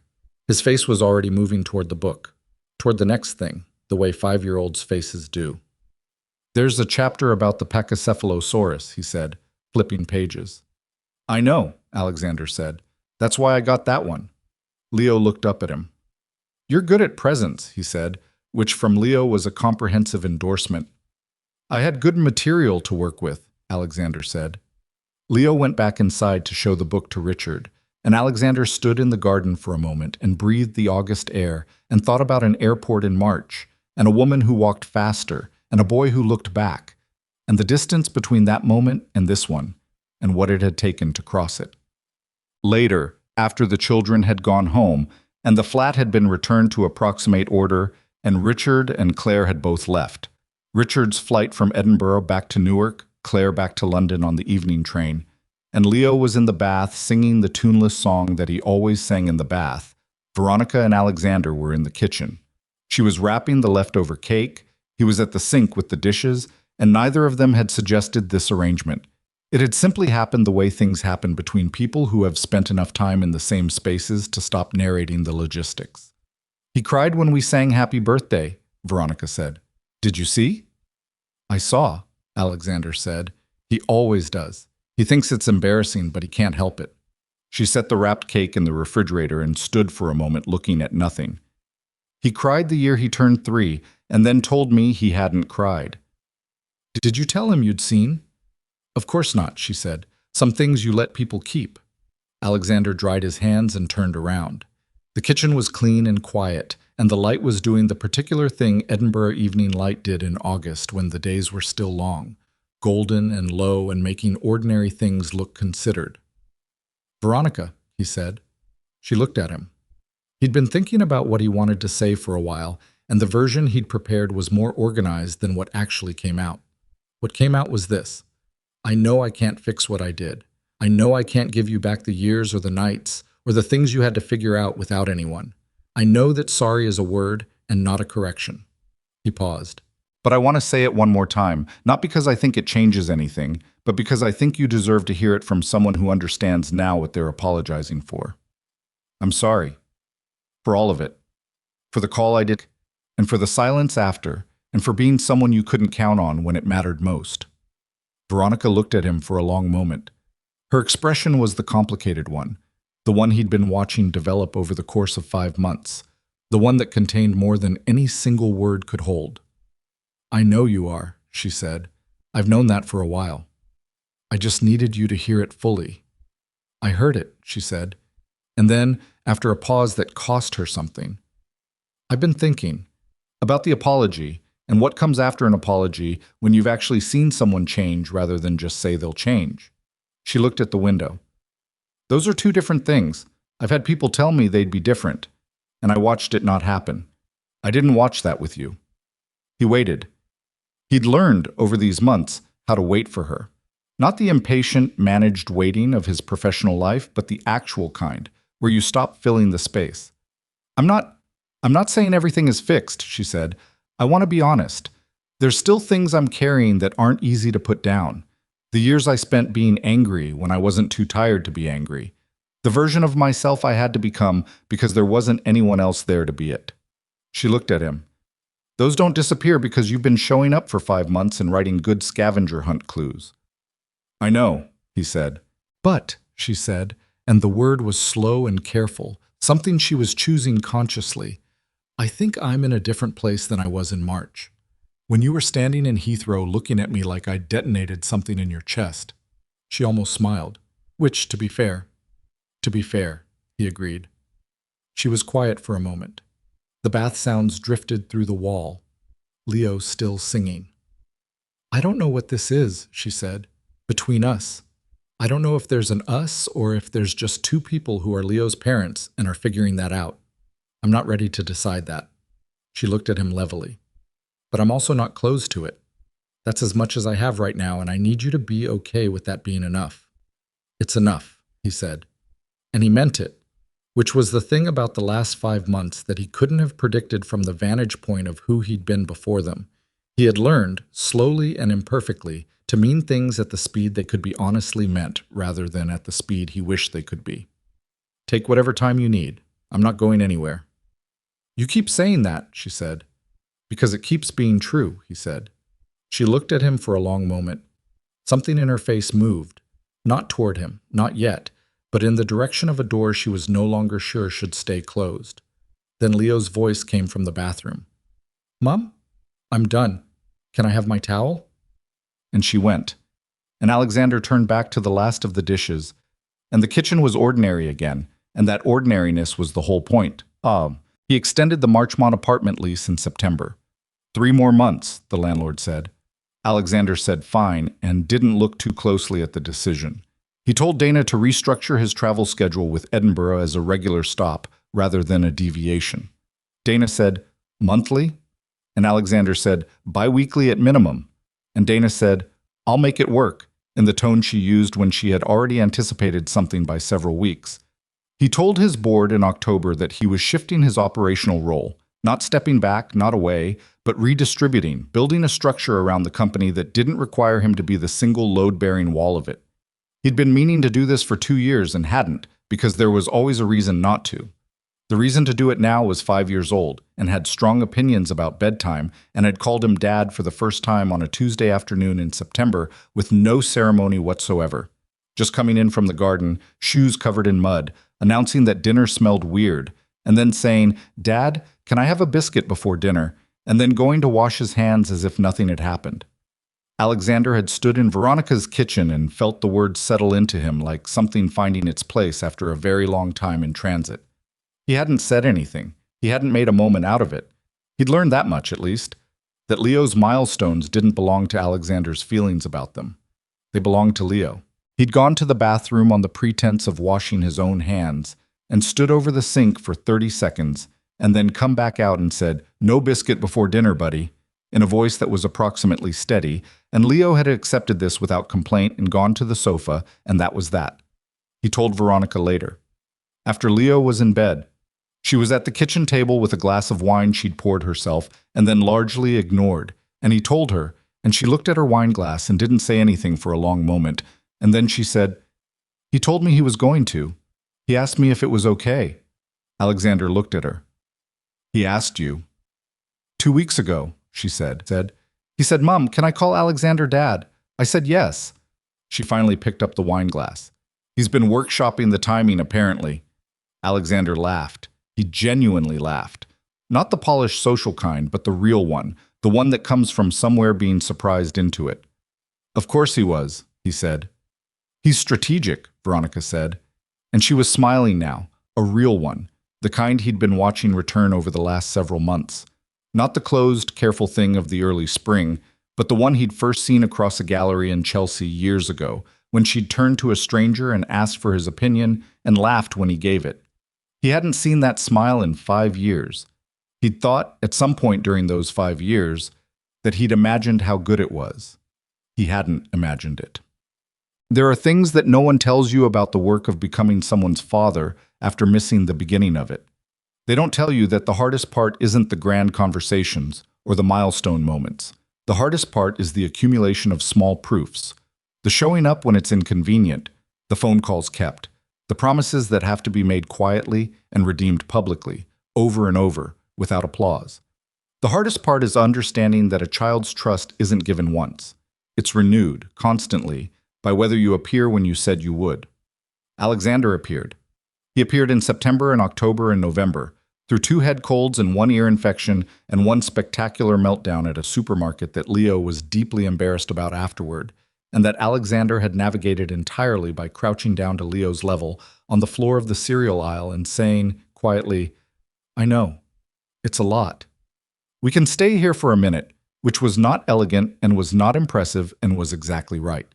He appeared at Leo's first school play in November, in which Leo played a tree and had 2 lines and delivered them with the gravity of someone performing Shakespeare to a difficult crowd. He appeared at the parent-teacher conference that Veronica asked him to attend with her, sitting beside her across the table from Leo's teacher, and hearing that Leo was bright and curious and social and occasionally redirected other children on factual errors, which the teacher said with the kind of diplomatic tone that suggested this was both charming and slightly complicated. "He gets that from," Veronica started, and then stopped. The teacher waited. "He's always been like that," Veronica said. And under the table, without looking at Alexander, she found his hand and pressed it once, brief, not lingering, not a declaration, and then let go and folded her hands in her lap and looked at the teacher. Alexander looked at the table. He didn't look at her. He let it be what it was, which was something too small to name and too specific to mistake for nothing. By December, the apartment lease in Marchmont was in its 4th renewal. The landlord had stopped pretending it was short-term. The green door had a second key that Leo had been given in October with the gravity of a formal ceremony of his own devising, which Leo kept on a lanyard with a small plastic Pachycephalosaurus. Christmas was at Veronica's flat. Richard came from Princeton. Claire came from London. Alexander cooked, or attempted to, which was more honest, a dinner that was ambitious for his actual skill level and required 2 phone calls to Richard for advice on timings and 1 emergency text to Claire about what to do when a sauce separates, which she answered with the diagnostic briskness of a woman who has spent 20 years fixing things that have gone wrong. The dinner was not perfect. The roast vegetables were slightly overdone on one side, and the gravy was thinner than it should have been, and the dessert that Leo had been promised came out of the oven, looking different than the picture in the recipe, which Leo examined with a scientist's objectivity, and then said, "It tastes good, though," which was possibly the most generous review Alexander had ever received. They ate at Veronica's table, all 5 of them, The table extended with a leaf that lived in the hall closet and that Leo helped carry with enormous ceremony. And Richard told a story about a building he designed in the 1990s that had a structural miscalculation that the client hadn't noticed for 2 years. And Claire told a story about a patient who had informed her very calmly that her medical advice was incorrect, and Leo ate 2 plates and then fell asleep on the sofa before the dishes were cleared, still wearing the paper crown from the cracker he'd pulled with his grandfather. Alexander looked at him sleeping there, the paper crown slightly askew, one hand curled under his cheek, his small chest rising and falling, and felt the full weight of all of it, not as pain the way it had been in those first weeks, as something more complex and livable, the way things feel when they've been carried long enough to stop being a weight and become simply part of the shape of you. Later, when Richard and Claire had gone to their respective hotels, and Leo was in bed properly, and the kitchen was mostly clean, Alexander and Veronica were on the sofa with the particular exhaustion of people who have successfully produced a large event out of ordinary materials. She had her feet tucked under her. He was at the other end. The distance between them was less than it had been in April, and neither of them had measured it. "This was a good day?" she said. "Yeah," he said. "It was." She was quiet for a moment. "I've been thinking," she said, "about what I said in August, that I didn't know what we were, what this was." He waited. "I still don't know exactly," she said. "I want to be honest about that. I'm not someone who's going to tell you I've got everything resolved because it makes for a better ending." She looked at him. "But I think we're something. I don't know what to call it yet. I'm not rushing it." "I'm not asking you to," he said. "I know you're not," she said. "That's part of why I'm saying it." She looked at the dark window, at Edinburgh outside it, the December night.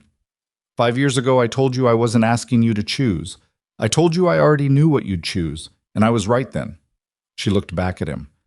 "I'm saying now that I think I was wrong to accept that as a final answer. About you, I mean. I think I decided who you were and I stopped looking." "You weren't wrong about who I was," he said. "No," she agreed, "but who you were wasn't all you were going to be. That's the part I wrote off." A pause. "I'm not writing that off anymore." The room was very quiet. The flat was the particular quiet of a home where a child is asleep, and the adults around him are keeping the noise down out of a habit that has become its own kind of tenderness. "What does that mean?" he asked. Carefully, not pressing, just asking. "It means," she said, "that I'd like to find out, slowly, on terms we both understand, without anyone promising anything they can't guarantee." She met his eyes. "Can you do that?" "Yes," he said. "You can't rush me." "I won't. And if Leo picks up on it before I'm ready to, we'll handle it together," he said, "whatever pace you set." She looked at him for a long moment. The assessment in it was different now from the assessment of the early weeks. Not protective exactly, but still careful, still hers, still the look of a woman who has learned not to give trust as a reflex, but as a considered thing. "Okay," she said. And then quietly, the way someone says a thing that is both small and enormous. "Okay." They sat there for a while longer. Not talking, not performing any version of what this was. Just 2 people in a room at the end of a day that had been real, in a life that was being built out of things that didn't look impressive from the outside. Dinners that didn't go quite right, school plays, fever nights, a boy's paper crown askew in sleep. The materials of an ordinary life which Alexander Vale had spent 15 years believing were beneath the scale of what he was building. He understood now what he'd been wrong about. He'd thought significance lived in scale, in the size of what you built and the number of people who knew your name. He'd confused the feeling of control with the feeling of mattering, and they felt similar from the inside until the moment they didn't, until the moment a boy looks back over his mother's shoulder with your eyes, and you understand in a single second that all the buildings you've put your name on have never once looked at you that way. What matters is who notices when you walk into the room. What matters is who looks for you in a crowd.